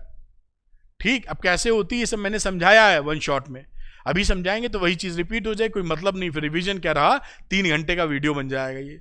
तो ये under root I one plus under root I two, under root I one minus I two का whole square, I max upon I minimum, और amplitude के form में A1 A2 क्या है, amplitude. आप जानते हैं कि इंटेंसिटी एम्पलीट्यूड के स्क्वायर के फॉर्म में प्रोपोर्शनल होती है, इस वजह से रूट वूट निपट जाता है। A1 plus A2, A1 minus A2, whole square ऊपर लगा दो या होल का लगा दो स्क्वायर, कोई फर्क नहीं पड़ता। फिर थोड़ी चोचलेबाजी और कर ली जाती है, वो आप कर लेंगे, वो कोई बड़ी बात नहीं। दूसरी एक नोट लिखी है, नोट लिखा है the intensity of light through a slit is proportional to its width. जो स्लिट की विड्थ होती है इंटेंसिटी उसके प्रोपोर्शनल भी होती है। स्लिट की विड्थ अगर ओमेगा 1 ओमेगा 2 है तो इंटेंसिटी I1 अपॉन I2 होगी, और I1 अपॉन I2 की कहानी जिस तरह लिखी गई है उससे A1 square upon A2 square और R स्क्वायर से भी देखी जा सकती है। तो this light this portion is extremely important, आप इस बात को अब तक समझ जरूर गए होंगे। चलिए एक कदम और आगे चलेंगे। अब ये diffraction at a single slit की बात आती है, इसको भी जल्दी से समझ लेते हैं। तो path difference between A B, अब यहां पर देखिए पाथ डिफरेंस की चर्चा क्या है, क्योंकि ये सिंगल स्लिट की कहानी है। तो इसमें ए और बी, इससे निकलने वाली वेव जब इस पॉइंट पी, ये सेंटर है, पी पर पहुंचती हैं, तो इससे और इससे जो वेव्स पहुंच रही हैं उनके बीच में जो पाथ डिफरेंस है वो होता है P is equal to A sine theta. इसको भी याद रखिएगा, थीटा आपको दिख ही रहा है। और जो डायरेक्शन है सेकेंडरी मैक्सिमा का, यहां पर आप थोड़ा सा याद रखने के लिए समझें अगर, तो डिफ्रैक्शन थोड़ा सा इंटरफेरेंस से उल्टा चलता है। यहां देखिए ऑड मल्टीपल है लेमडा बाई 2 का, और वहां पर मैक्सिमा मिलने लगा। वहां पर ऑड मल्टीपल लेमडा बाई 2 का मिनिमा देता था। डिस्ट्रैक्शन वाली बात सिखाई थी आपको, डिस्ट्रैक्शन मतलब गड़बड़ी, विध्वंस, ऐसा कुछ। यहां पर उल्टा है डिफ्रैक्शन में, इतना याद रखेंगे तो याद पकड़ पाएंगे। फॉर्मूले में 2n+1 आता है, वहां 2n-1 रखा गया था। तो यहां पर याद रखिएगा 2n+1 lambda by 2a secondary maxima. Secondary maxima इसलिए बोलते हैं कि सेंटर पर जो मैक्सिमा मिलता है उसको हम सेंट्रल मैक्सिमा बोलते हैं, उसके अलावा सब सेकेंडरी, उसी को हम मेन मान लेते हैं, क्योंकि जो सेंट्रल की विड्थ होती है इसमें, सेंटर की विड्थ वो डबल साइज की होती है। सारी विड्थ एक जैसी नहीं होती डिफ्रैक्शन में, सेंट्रल विड्थ डबल चौड़ी होती है, बाकी सब एक जैसी, इंटरफेरेंस में सब एक जैसी, ये फर्क होता है। तो ये इसलिए उसको अलग ट्रीटमेंट देते हैं, बाकी सेकेंडरी मैक्सिमा। और यहां पर nth मिनिमा की बात करें ये सेकेंडरी मिनिमा की, तो थीटा n की वैल्यू हो जाएगी n लेमडा अपॉन a। ये फॉर्मूला आपके सामने रिवाइज हो जाता है। आगे देखिए इंटेंसिटी डिस्ट्रीब्यूशन की बात की जा रही है। जैसा मैंने आपको बताया था कि इंटरफेरेंस में सारी ब्राइट फ्रिंजेस की इंटेंसिटी सेम होती है, यहां पर इंटेंसिटी सेम नहीं होती। जो सेंट्रल ब्राइट फ्रिंज होती है सेंटर पर, उसकी इंटेंसिटी मैक्सिमम होती है, उसके बाद ड्रास्टिकली इंटेंसिटी गिर जाती है। ये देखिए ब्राइट फ्रिंज है और गिर गई, तो सेंटर वाली जो ब्राइट फ्रिंज है उसकी इंटेंसिटी काफी ज्यादा, उसके बाद ड्रास्टिकली गिरती चली जाती है ब्राइट फ्रिंज की इंटेंसिटी। देखिए आप देखें तो पहले वाले की 1 है तो दूसरे की 1/21, 1/61। कहने का ये मतलब है कि सेंट्रल ब्राइट फ्रिंज की इंटेंसिटी काफी ज्यादा, उसके बाद ड्रास्टिकली गिरती चली जाएगी। जैसे जैसे पाथ डिफरेंस बढ़ाते चले जाएंगे, चमक कम होती चली जाएगी, धीरे धीरे वो दिखना ही बंद हो जाती है थोड़ी देर बाद। एक कदम और आगे चलते हैं। अब यहां पर जो बातें कही गई हैं, जैसा मैं बता रहा था कि लिखा है angular width of the central maxima. Angular width का मतलब होता है स्क्रीन पर जो बन रही है सेंट्रल मैक्सिमा, तो सेंट्रल मैक्सिमा की चौड़ाई अगर निकालें तो ये पहली फर्स्ट डार्क इधर लेंगे और इधर भी फर्स्ट डार्क, और इनके बीच का जो विड्थ है, एंगुलर विड्थ का मतलब होता है ऐसे देखना, ये एंगल देख रहे हैं, ऊपर वाला और ये नीचे वाला, तो इनके बीच का जो एंगल आया, ऊपर वाले का एंगल अगर थीटा है तो नीचे वाले का थीटा है, टोटल 2 थीटा हो गया, थीटा थीटा मिला के 2 थीटा को बोलते हैं एंगुलर विड्थ। और स्क्रीन पे जो नपाई करते हैं, भाई कितनी चौड़ी हो तुम, तो वो बोला जाता है बीटा नॉट, लीनियर विड्थ। तो स्क्रीन पे जो नपाई करते हो वो लीनियर विड्थ, इंची टेप रख के नाप लो, और जो ऐसे नाप रहे हैं वो एंगुलर विड्थ, क्योंकि एंगल नाप रहे हैं, है ना? बोलो भाई, कमेंट करो। तो आप समझ पाए कि angular width of central maxima क्या रहता है, 2 थीटा, और इसकी वैल्यू आ जाती है बेटा क्या, 2 लैम्डा अपॉन ए। 2 लैम्डा अपॉन ए की किसकी वैल्यू है, सेंट्रल ब्राइट फ्रिंज की, सेंट्रल ब्राइट फ्रिंज की एंगुलर विड्थ। एंगुलर मतलब थीटा वाली, 2 थीटा, ठीक, 2 लैम्डा अपॉन ए, याद रखिएगा, इंपॉर्टेंट बहुत है। एंगुलर विड्थ यहां लिखा है, एंगुलर विड्थ, एंगुलर विड्थ यहां भी लिख दें जिससे आप इस बात को पकड़ पाए। गुड, आगे की चर्चा करते हैं। अब इसके बाद लीनियर विड्थ की भी चर्चा होगी। ये देखिए लीनियर विड्थ, और लीनियर विड्थ की जिसे बीटा नॉट कहते हैं वो वैल्यू आ जाती है, लिखिए बड़ा बड़ा लिख दूं तो 2d लैम्डा अपॉन ए, 2d लैम्डा अपॉन ए, कुछ भी फर्क नहीं है, देखिए केवल एक छोटा सा फर्क है, डी और आ गया है, कैपिटल डी, तो ये 2d लैम्डा अपॉन ए। तो ये डी कैसे निकाला वो सब मैंने समझाया वन शॉट में, देखना चाहते हैं कैसे, आज देख सकते हैं। 2d लैम्डा अपॉन ए, ये लीनियर विड्थ हो जाती है, यानी इंची टेप रख के आप पर्दे पर, स्क्रीन पर नाप लीजिए लीनियर विड्थ ऑफ किसकी, सेंट्रल मैक्सिमा। अब आगे की बात करते हैं कि linear width of the central, linear width की बात कर रहे हैं सेकेंडरी मैक्सिमा की, यानी सेंट्रल वाली की तो 2d लैम्डा अपॉन ए आ गई, बाकियों की कितनी चौड़ाई है, तो बाकियों की चौड़ाई आती है ये, बाकियों की चौड़ाई है सेकेंडरी की d लैम्डा अपॉन ए, और जो सेंट्रल वाली थी उसकी चौड़ाई कितनी थी, 2d लैम्डा अपॉन ए। तो आपने देखा कि बीटा की जो वैल्यू है वो 2 बीटा बराबर बीटा नॉट के बराबर है, मतलब जो सेंट्रल वाली फ्रिंज है, सेंट्रल ब्राइट, वो दुगनी चौड़ी है बाकियों से, ये मामला है। और एक अच्छी चीज समझ में आती है कि यहां पर जो चौड़ाई है, width of a secondary maxima beta is proportional to 1 upon slit width. Slit की विड्थ को अगर आप बढ़ा देंगे, जो कट करते हैं, एक पेपर लिया कट कर रहे हैं और ज्यादा मोटा काट दिया स्लिट को, तो बीटा पिच्चू हो जाएगा, दिखेगी नहीं आपको फिर फ्रिंजेस। तो इसलिए स्लिट को बहुत हल्की कटिंग देते हैं, महीन, जिससे दिखे फ्रिंजेस, वरना निपट जाएंगी फ्रिंजेस, दिखेंगी नहीं। Beta is proportional to 1 upon slit width. ये सब क्वेश्चन धीरे धीरे चुपके से पूछ लिए जाते हैं। खैर, बात समझ में आ रही होगी। अब आ जाते हैं अगले चैप्टर पे, आगे बढ़ते हैं। उम्मीद है आप वो बात पकड़ पाए होंगे। डुअल नेचर की तरफ चलते हैं कि झटके में निपटाना है। क्या बात, यहाँ पे कई बातें थी, ये सब तो खैर एक्सप्लेनेशन मैंने दिया ही था। यहाँ पर ये जो बात आपको आपके लिए सवाल बनाती हैं, आइंस्टाइन से आपकी फोटो इलेक्ट्रिक इक्वेशन वाली थी, आगे भी लिखी है, K max is equal to half M V max square is equal to H nu minus H nu naught. और ये एक्सप्लेनेशन था थ्रेशोल्ड फ्रीक्वेंसी का, मतलब न्यू की वैल्यू न्यू नॉट से छोटी नहीं हो सकती है, क्योंकि न्यू की वैल्यू अगर न्यू नॉट से छोटी हो जाएगी तो ये निगेटिव हो जाएगा। If nu is less than nu naught then this will be negative, और काइनेटिक एनर्जी निगेटिव नहीं हो सकती, मीनिंगलेस है। काइनेटिक एनर्जी 0 होती है या 0 से बड़ी होती है। तो इस इक्वेशन का यूज होगा एज ए फॉर्मूला जहां कहीं भी मामला आएगा। ये एच न्यू नॉट का मतलब होता है वर्क फंक्शन।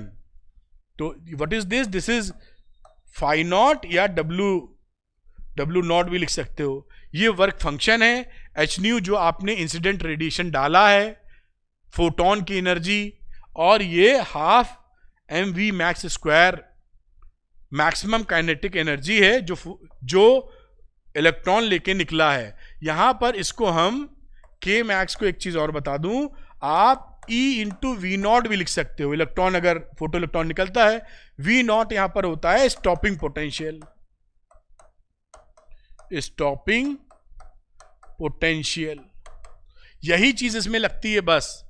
के मैक्स आप समझ पाए हैं, यानी क्या लिख सकते हो, के मैक्स, ये के मैक्स किसकी है, फोटो इलेक्ट्रॉन की जो निकला है। थोड़ा और समझाने का मन कर गया। ये यहां पर देखिए प्लेट है, प्लेट आपने ये फोटोन मारे मारे या डाले जो भी करिए इंसिडेंट रेडिएशन से, और यहां से खटाक से सपोज करिए फोटो इलेक्ट्रॉन निकले, तो ये जो फोटो इलेक्ट्रॉन निकला है ना उसकी काइनेटिक एनर्जी है, और एच न्यू इसका एनर्जी है फोटोन का, ठीक है ना। तो के मैक्स की वैल्यू हो गई ई वी नॉट के बराबर। वी नॉट कितना क्या है, स्टॉपिंग पोटेंशियल, ई है इलेक्ट्रॉन पे पाया जाने वाला चार्ज, और इसको लिख दो हाफ एम वी मैक्स का स्क्वायर बराबर, अब लिख दो H nu minus H nu not. Confuse ना हो तो एक और लिख दूं, एच न्यू माइनस, इसको लिख दो वर्क फंक्शन। हो गया, इससे ज्यादा क्या लगेगा इसमें, सब लिख मारा।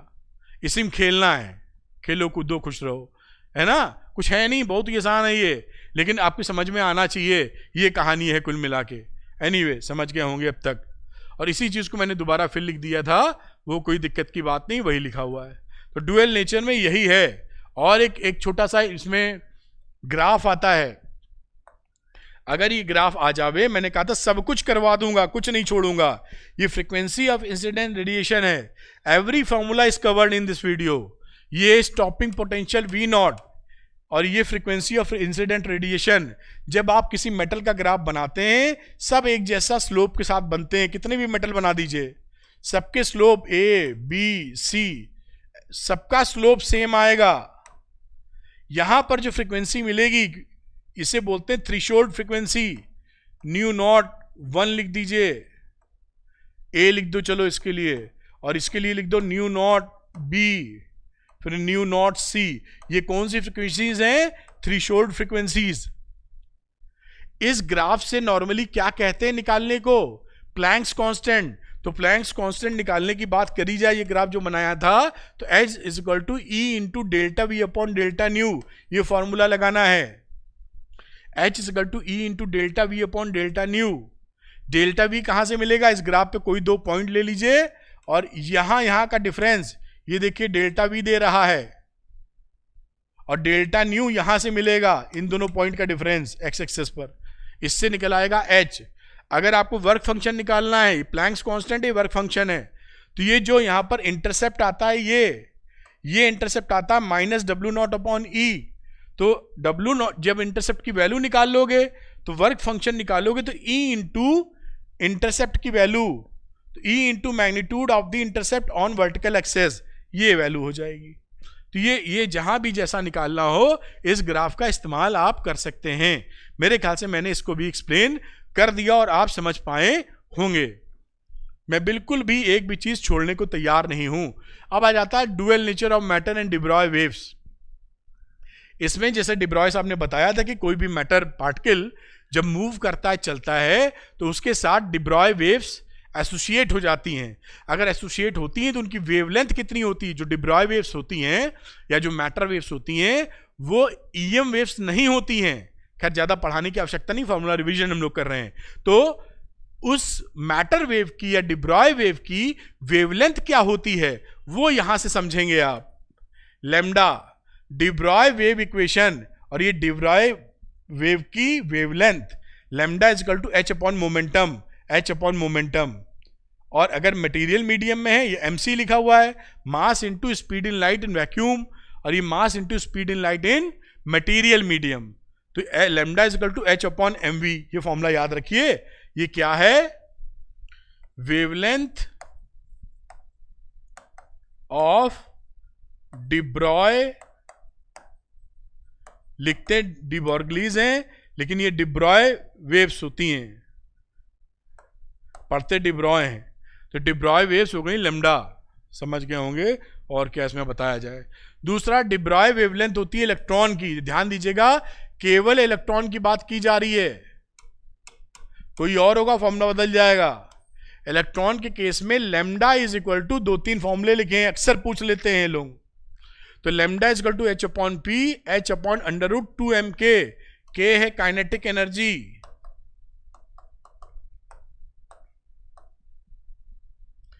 2m इलेक्ट्रॉन वाला चार्ज और v है potential, electric potential, accelerating electric potential, accelerating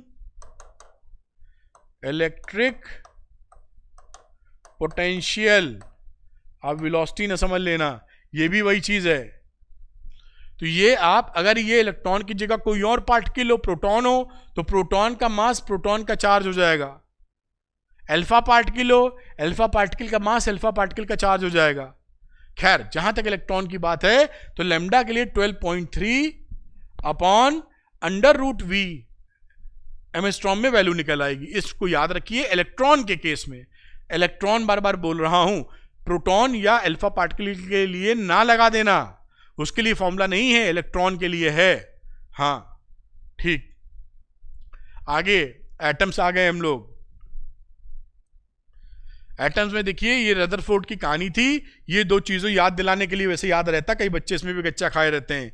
alpha particle, ये अल्फा पार्टिकल की मामला है। अल्फा पार्टिकल जो होता है उसका मास प्रोटॉन के मास से 4 गुना होता है ज्यादा, और चार्ज होता है प्रोटॉन से दुगना +2e। अल्फा पार्टिकल की बात कर रहा हूं। कई बच्चे कहते हैं अल्फा पार्टिकल क्या होता है, पूरा चैप्टर ही इसी बेस्ड है। आगे बात करते हैं। क्लोजेस्ट अप्रोच का फॉर्मूला ये है, जब अल्फा स्कैटरिंग एक्सपेरिमेंट किया गया था तो अल्फा पार्टिकल न्यूक्लियस के पास तक जाता है, भिड़ता नहीं है, दूर तक जाके लौट आता है एक क्षण के लिए। तो ये दूरी यहां से यहां तक जो क्लोजेस्ट अप्रोच बनती है, मिनिमम दूरी जहां तक ट्रेवल करता है, वो R0 की वैल्यू कितनी है? वो ये वैल्यू होती है 2kZe² upon k alpha, kinetic energy of alpha particle, या 4kZe² अपॉन mv²। ये closest approach of alpha particle का है R0, याद रखना। फिर ये बोर्स क्वांटाइजेशन कंडीशन है, इसमें भी कुछ बातें याद, जैसे 2πr = n लैम्डा। डिब्रॉय वेवलेंथ में डिब्रॉय साहब ने ये बताया था कि अगर कोई भी पार्ट जो इलेक्ट्रॉन चक्कर लगा रहा है उसको अगर स्टेबल कंडीशन में चक्कर लगाना है तो 2πr जो सर्कुलर चक्कर लगा रहा है उसमें जो लैम्डा होना चाहिए वो इंटीग्रल मल्टीपल ऑफ लैम्डा होना चाहिए, तो वो स्टेशनरी ऑर्बिट कहलाएंगे। मतलब चक्कर लगाते वक्त वो एनर्जी रेडिएट नहीं करेगा, क्योंकि अगर चक्कर लगाते वक्त एनर्जी रेडिएट किया तो होगा क्या, जरा सा जानकारी, कि अगर एनर्जी इसने छोड़ी, क्योंकि एक्सेलरेटिंग चार्ज है ना, एनर्जी छोड़ी तो ऐसे छोड़ते छोड़ते छोड़ते छोड़ते घुस जाएगा इसके अंदर न्यूक्लियस के और भस्म हो जाएगा उसमें। तब ये अनस्टेबल एटम हो जाएगा, निपट जाएगा। ना निपटे, चक्कर लगाते वक्त यहां पर एनर्जी रेडिएट ना करे, इसके लिए इन्होंने कहा था कि ये जो लैम्डा वेवलेंथ जो एसोसिएटेड होगी मैटर वेव वाली, वो इंटीग्रल मल्टीपल ऑफ लैम्डा होनी चाहिए। 1 लैम्डा, 2 लैम्डा, 3 लैम्डा, 4 लैम्डा। अगर ऐसा हुआ तो यहां पर एनर्जी रेडिएट नहीं करेगा, तो 2πr = n लैम्डा। और इसी चीज को बोर्स के क्वांटाइजेशन कंडीशन से मैच किया गया तो एंगुलर मोमेंटम की कंडीशन निकल आई। L ये क्या है, एंगुलर मोमेंटम, NH/2π। तो इससे हम क्या समझे, वो ऑर्बिट्स जिनका एंगुलर मोमेंटम h/2π का इंटीग्रल मल्टीपल है, एंगुलर मोमेंटम h/2π का इंटीग्रल मल्टीपल है, अगर उसमें इलेक्ट्रॉन चक्कर लगाता है तो चक्कर लगाते वक्त कोई भी एनर्जी रेडिएट नहीं करता और हमेशा वो मस्ती से चक्कर लगाता रहेगा, इसमें भस्म नहीं होगा आके। जैसे धरती सूरज का चक्कर लगा रही है, घुस नहीं रही है सूरज में, इसी तरीके से ये बढ़िया सुचारू रूप से चलता रहेगा। कब? जब उस ऑर्बिट का एंगुलर मोमेंटम h/2π का इंटीग्रल मल्टीपल होगा। ये याद रखना, इंपॉर्टेंट। मैंने इसमें बहुत तरीके से आपको वन शॉट में करा के दिया है। आज भी जहां जहां मौका लग रहा है मैं बताता जा रहा हूं। Bourse theory of hydrogen atom, bourse theory में जब इलेक्ट्रॉन चक्कर लगाता है न्यूक्लियस का तो उसकी वेलोसिटी इससे रिप्रेजेंट करते हैं। इसको पकड़ के रखिए, रेडियस इससे रिप्रेजेंट करेंगे। फॉर्मूले थोड़े से बड़े हैं, मुझे मालूम है कि थोड़ा सा याद करने में मुश्किल आ सकती है, लेकिन अगर आप चाहते हैं 100 में 100 आ जाएं तो जय बजरंगबली का नाम लेके निपटा दीजिए इसको। और speed of electron in the inner most orbit, ये जो फॉर्मूला लिखा है इसमें इनर मोस्ट की बात करेंगे तो n की वैल्यू हमें 1 रख देनी है। तो इनर मोस्ट ऑर्बिट के अंदर बोर्स रेडियस में कह लीजिए c/137 टाइम्स इलेक्ट्रॉन की स्पीड होती है स्पीड ऑफ लाइट से 137 गुना कम। और ये टोटल एनर्जी की वैल्यू लिखी है, सरल भाषा में इधर भी दिखाते हैं। ये बोर्स रेडियस है, this is again very important. Bohr's radius क्या होती है? पहली रेडियस हाइड्रोजन एटम की जिसमें इलेक्ट्रॉन चक्कर लगा रहा होता है, n=1 वाली। ठीक, तो जब हम बोर्स रेडियस क्या था, radius of inner most orbit z=1 and n=1 put कर दीजिए तो R0 निकलता है, वैल्यू उसकी 0.53 एंगस्ट्रॉम। ये बोर्स रेडियस का वैल्यू है, इसको याद कर लीजिएगा, कई जगह इस्तेमाल होता है। और n=1 के लिए तो ये आ गया। अगर n=2 के लिए निकालना हो तो एक फॉर्मूला यहां पे बन जाता है Rn=n²R0, यानी Rn की जगह 2 रख दो तो 4 हो जाएगा, 4R0। और R0 हमको पता है, तो 4 को इस क्वांटिटी से मल्टीप्लाई करो, सेकंड में कितनी रेडियस है पता चल जाएगा। इस तरीके से इसकी काम कर लिया जाता है। ये बोर रेडियस का फॉर्मूला आपके सामने है, मेरे ख्याल से आपको ये बढ़िया समझ में आ रहा होगा। और चलते हैं आगे। अब ये अगेन वेरी इंपॉर्टेंट स्लाइड, क्योंकि इसमें एनर्जी का जिक्र है, एनर्जी ऑफ इलेक्ट्रॉन। तो En की वैल्यू ये थोड़ा सा बड़ा फार्मूला, और R के टर्म्स में -kZe²/R। जो और इंपॉर्टेंट है, काइनेटिक एनर्जी, पोटेंशियल एनर्जी का फॉर्मूला और टोटल एनर्जी का फॉर्मूला। इसमें रिलेशनशिप देखिए क्या है कि जो टोटल एनर्जी है वो माइनस काइनेटिक एनर्जी के बराबर है और पोटेंशियल एनर्जी की आधी के बराबर है। जबकि पोटेंशियल एनर्जी की बात करें तो -2 इंटू काइनेटिक एनर्जी या टोटल एनर्जी का डबल है पोटेंशियल एनर्जी। ये रिलेशनशिप आपके लिए बड़े काम की है। इस पे बेस्ड सवाल जब आते हैं तो कुछ ही मिनटों में ये सॉल्व हो जाते हैं, अगर ये रिलेशनशिप दिमाग में रह गई आपके तो बहुत ही बढ़िया तरीके से। आगे देखते हैं, spectral lines of hydrogen atoms के लिए एक लंबा चौड़ा फॉर्मूला आता है जो शायद इतना याद रखें या ना याद रखें, आप देखिएगा। En= एक एक्सप्रेशन इंटू 1/n²। इस सबको जब सॉल्व करते हैं तो हमारा एक छोटा फॉर्मूला निकलता है वेव नंबर वाला 1, ये आपको याद रखना ही होगा। 1/λ Rydberg constant 1/n1² - 1/n2²। n1² वो वैल्यू है जहां पर इलेक्ट्रॉन अंत में आ रहा है, और जहां से आ रहा है वो n2 है।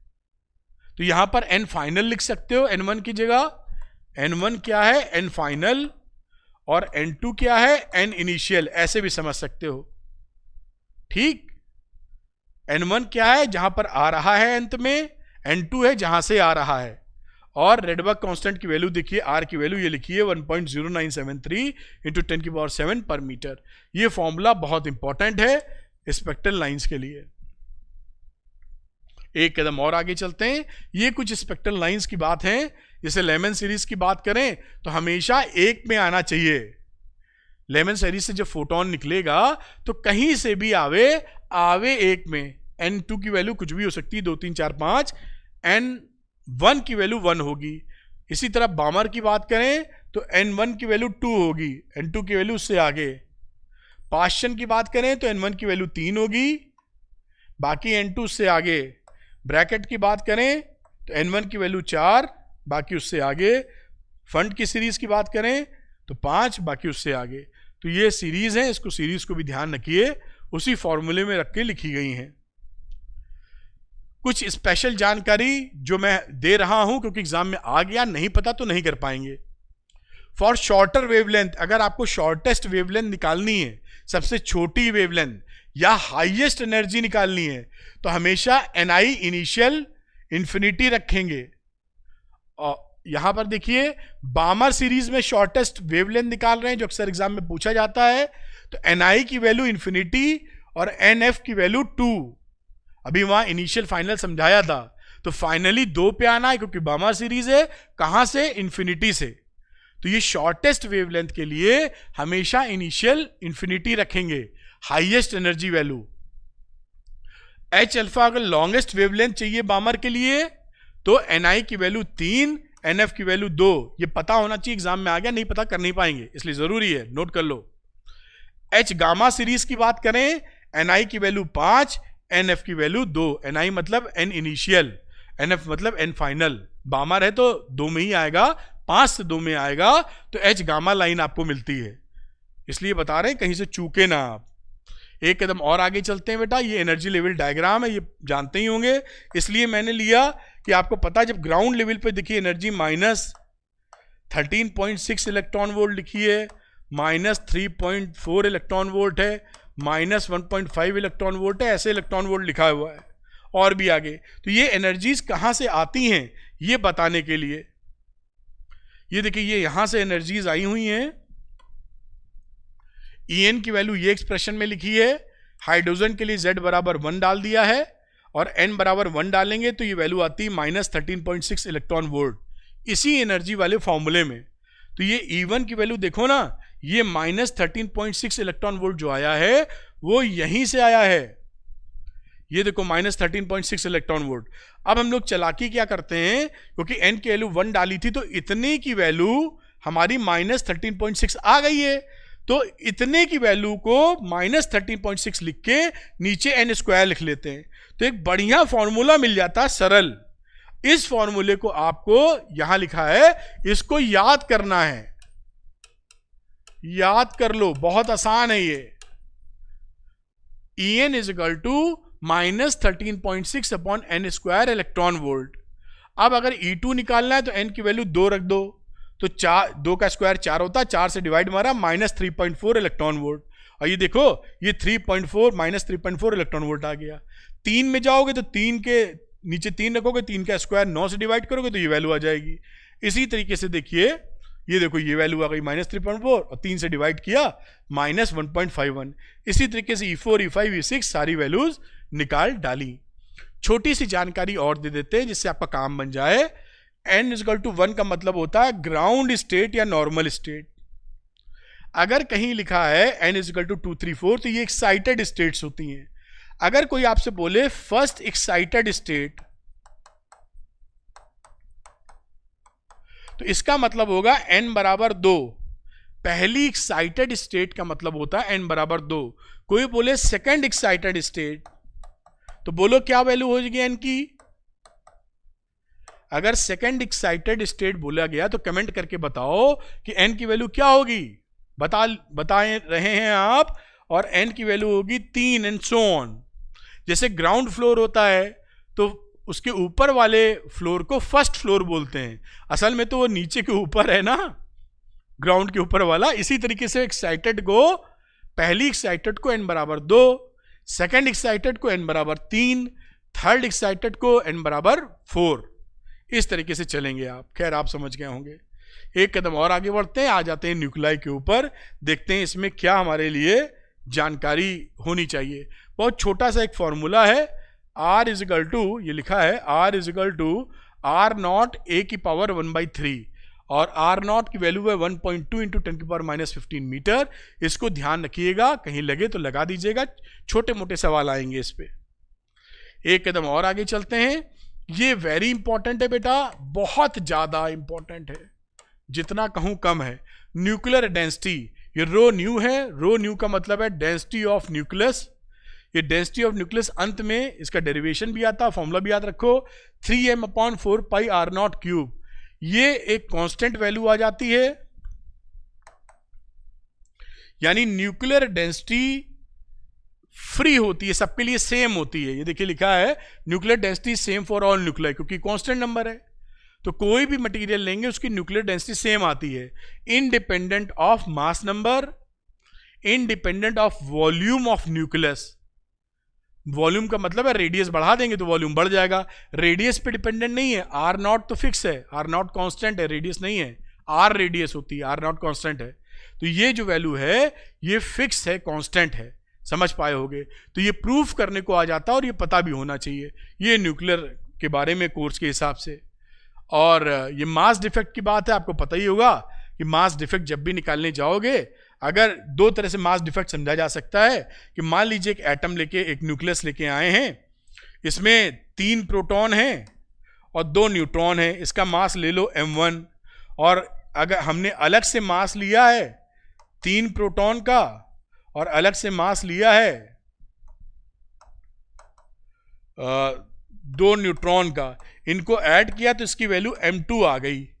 हम देखते क्या है कि m2 is greater than m1 रहता है। अलग अलग जब मास तोलते हैं तो m2 is greater than m1 रहता है। तो अगर m2 में m1 घटा देंगे तो इसको हम मास डिफेक्ट कह सकते हैं। एक तो ये तरीका है, अलग अलग तोला मेजर किया तो ये ज्यादा आया, एक साथ किया तो कम हो गया। एक तो ये तरीका मास डिफेक्ट समझने का। दूसरा तरीका रिएक्शंस में क्या होता है कि मान लीजिए हम लोगों ने एक रिएक्शन की A plus B is equal to C plus D, तो क्या होता है कि यहां पर पता लगा जो मास है इसका मास m1 A प्लस बी मिला के, ऐसे लिख देना चाहिए, इन दोनों को मिला के मास m1, इन दोनों को मिला के मास m2, और यहां पे एनर्जी भी रिलीज हुई। तो m2 is less then m1। यहां पर क्या होता है, m2 is less then m1, m2 m1 से कम होता है। अब जो मास डिफेक्ट आया मतलब m1 minus m2, this is known as mass defect. इस मास की कमी के चलते, हमारा मास की कमी के चलते E is equal to delta MC square की मदद से ये हमारा मास एनर्जी में कन्वर्ट हो जाता है। क्योंकि ये मास कम है, ये ज्यादा है, तो बचा हुआ मास कहां गया, ये एनर्जी में कन्वर्ट हो गया आइंस्टाइन की इक्वेशन की मदद से। और आप जानते हैं AMU में बात करते हैं तो एक AMU हमारा 931 मेगा इलेक्ट्रॉन वोल्ट के बराबर होता है। तो AMU में सारा कैलकुलेशन चलता है तो उसको 931 से मल्टीप्लाई करके फटाक से निकाल लेते हैं, न्यूमेरिकल आता है जब। आपको अंदाजा मिला होगा। तो 2 तरीके से मास डिफेक्ट को समझा जा सकता है, मैंने एक्सप्लेन कर दिया, फटाफट आपको पढ़ा होगा, फट से समझ गए होंगे। नहीं पढ़ा होगा, आइडिया मिल गया होगा, नीचे डिस्क्रिप्शन में मैंने वीडियोस दिए हैं, वन शॉट वगैरह, PYQs देखें, 100% जबरदस्त क्लैरिटी होगी। और आपको अगर उससे जबरदस्त क्लैरिटी मिली है तो कमेंट जरूर कीजिएगा। क्यों कह रहा हूं, क्योंकि मेरे पास और कोई मार्केटिंग टूल नहीं है बेटा, आप ही हो मार्केटिंग करने के लिए मेरी। अगर आपको एक अच्छा कंटेंट मिल रहा है, आप कमेंट लिखिए जिससे और बच्चे पढ़ें और समझें कि ये देखने लायक वीडियो है। कई बच्चे ऐसा कमेंट करते हैं कि सर अरविंद सर आपके बारे में मेरी राय अच्छी नहीं थी, भी एक कमेंट पढ़े 3-4, आपके बारे में मेरी बैड व्यूज थे, लेकिन मैंने आपका वीडियो देखा तो यू आर सुपर्ब। मुझे दुख है कि मैंने साल के शुरू से क्यों नहीं देखा। अब ये बैड व्यूज क्यों थे, मैंने तो कोई ऐसा काम किया ही नहीं, मैंने किसी टीचर के बारे में आज तक बुरा नहीं बोला, किसी बच्चे के बारे में बुरा नहीं बोला, कोई बुरा काम ऐसा ऑनलाइन नहीं किया। फिर भी पता नहीं क्यों ऐसा है, किसने क्या कर रखा है, मेरी समझ में ये नहीं आता है। मैंने किसी भी टीचर के बारे में कभी कोई बुरी बात नहीं बोली है आज तक, किसी को क्रिटिसाइज नहीं किया है, जो और ना किसी बच्चे के बारे में कुछ बोला है। ऐसे किसी को पढ़ाते वक्त डांट दिया हो तो वो तो एक टीचर का राइट होता ही, इतना तो कर ही सकता, कुछ गलत बात बच्चा कर रहा हो तो वो एक अलग बात है। लेकिन पता नहीं, और उसके बावजूद अगर आप ही हैं, अगर आपको अच्छी चीज मिल रही है, मेहनत अरविंद सर कर रहे हैं और आपको लगता है पॉजिटिव डायरेक्शन में है, पॉजिटिविटी है, तो आप जरूर कमेंट कीजिए जो कि बाकी जो बच्चे हैं वो देखें रियल सेंस में, सच्चाई के साथ, कि हाँ सर ये बच्चे लिख रहे हैं, जैसे कि अमेजॉन पे वो नहीं आता है रिव्यूज। सच्चाई की ताकत को आगे बढ़ाइए, क्योंकि मेरे पास और मार्केटिंग करने को कुछ नहीं है बेटा, मेरे पास कोई तरीका नहीं है मार्केटिंग का, ना मेरे पास इतना कोई टीम है मेरे पास, ना मैं उसमें लगाने का मेरे पास टाइम है, मेरे पास मैं पढ़ा सकता हूं आपको बस। तो अगर अच्छा पढ़ा सकता हूं तो you are my marketing tool. अगर आपको समझ में आता है कि अरविंद सर वाकई कुछ ऐसा कर रहे हैं तो यू कमेंट, 2 लाइन लिखिए कमेंट करके कि sir you are doing hard work, great material, हमें फायदा हुआ है, और लोग को भी सजेस्ट करूंगा वो भी देखें। अगर आपको सच लगता है, ऐसा नहीं कि आप झूठ लिख दीजिए, ना लिखिए झूठ, सच लिखिए। अगर अगर अगर अगर आपको फायदा हुआ है तो लिखिए, यही बड़ी बात होगी और बच्चों के लिए कि वो देखेंगे कि इतने 10, 20, 50 कमेंट हैं, सब अगर उससे फायदा ले रहे हैं तो हम क्यों ना लें। तो बच्चे को पता लगेगा, क्योंकि ये पढ़ के दुख होता है कि क्यों मेरे बारे में एक पढ़ने वाला बच्चा बुरा ओपिनियन क्यों लेके बैठा है, मैंने क्या ऐसा किया है। ये बड़ी अजीब बात है।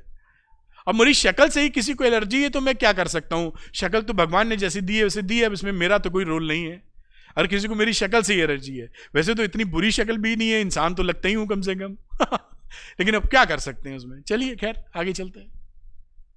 तो ये यहां बात करता हूं, तो मैं अपील करूंगा कि अगर ये वीडियोस आपके लिए फ्रूटफुल है, अच्छे हैं, लाइक कीजिए वीडियो को और कमेंट जरूर लिखिए। 2 लाइन का लिखिए, समय ना हो आपके पास, 1 लाइन का लिखिए, कुछ ऐसा लिखिए, इतना समझिए कि ये जैसे गुरु दक्षिणा देते हैं ना, आप समझ लीजिए आप अरविंद सर को गुरु दक्षिणा दे रहे हैं 1 लाइन लिखकर, 1 सेंटेंस लिखकर, कि ये वीडियो काफी हेल्पफुल है, मैं सजेस्ट करता हूं और लोग भी इससे फायदा उठाएं।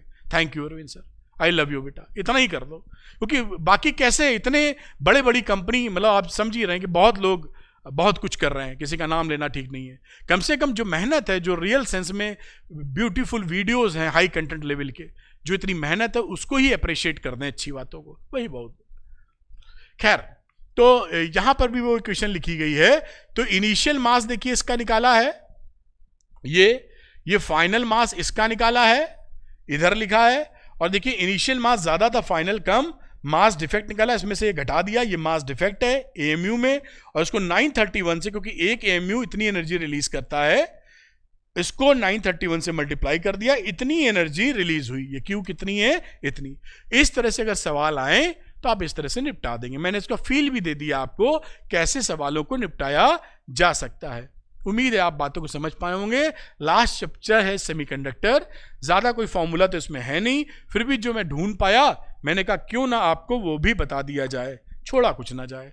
तो ये देखिए वैलेंस बॉन्ड, मतलब ये सेमीकंडक्टर में जो इंट्रिंसिक सेमीकंडक्टर होते हैं वहां पे NE=NH=NI होता है, यानी इलेक्ट्रॉन और होल की संख्या बराबर है इंट्रिंसिक चार्ज कैरियर के बराबर।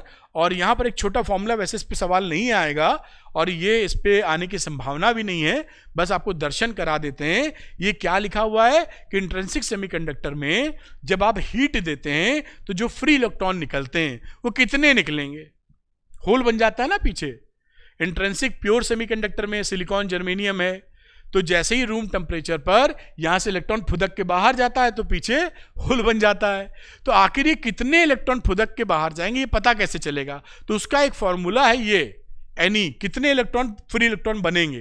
तो ये C एक कांस्टेंट है, E है, E समझते हैं, minus ionization energy upon 2 Boltzmann constant और T एब्सोल्यूट टेम्परेचर। ये फॉर्मूला लगेगा नहीं, पूछा नहीं गया है सवाल, फिर भी अगर आप चाहें तो याद कर लें, बाय द वे लिखना चाहें तो लिख सकते हैं अच्छे प्रदर्शन के तौर पर। और यहां पर एक फॉर्मूला और आता है कि इंट्रिंसिक चार्ज कैरियर में जो करंट की वैल्यू होती है वो IE + IH के बराबर होती है। मतलब टोटल करंट, इलेक्ट्रॉन से बनने वाली करंट और होल से बनने वाली करंट का दोनों का समेशन या दोनों का जोड़ होती है, दोनों का सम होती है।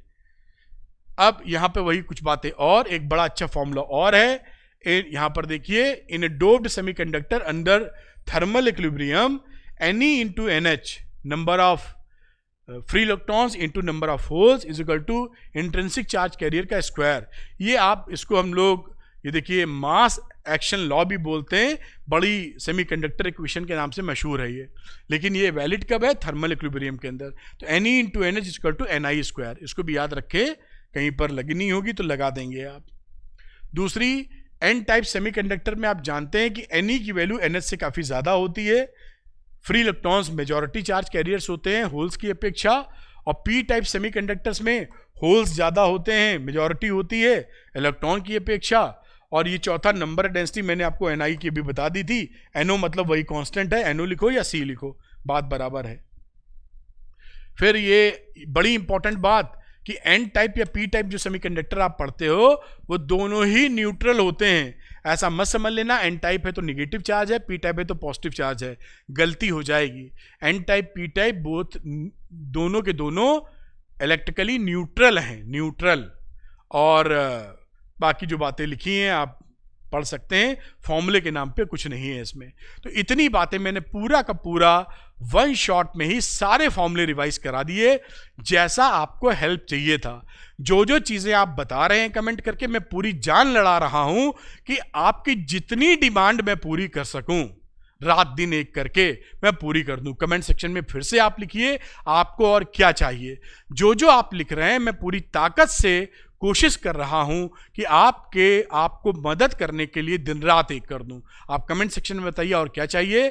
जाते जाते मैं आपको याद दिला दूं, डिस्क्रिप्शन में आपके लिए बहुत ही ताकतवर लिंक्स हैं वन शॉट वीडियो के, डिटेल्ड वीडियोस के।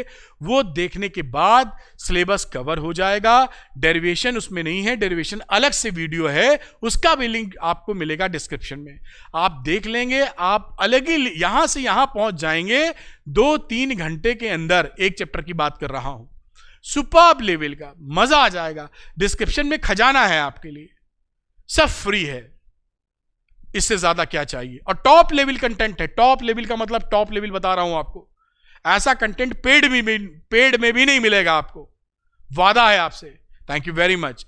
और जैसा मैंने बोला था कि अगर वीडियो आपको अच्छा लगा है तो एक लाइन कमेंट करके गुरु दक्षिणा जरूर दीजिएगा, अगर अच्छा लगे तो।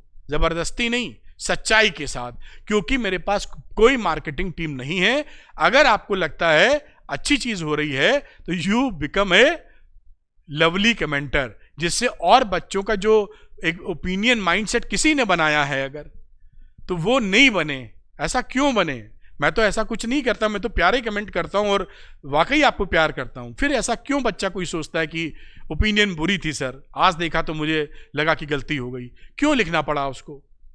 मैं इतनी मेहनत कर रहा हूं तो आप तक चीजें पहुंचे ना। Thank you very much, bye, good luck to you. उम्मीद करता हूं आपके एग्जामिनेशन में बहुत अच्छे मार्क्स आएंगे और कड़ी मेहनत करते रहिए। बाय बेटा, थैंक यू।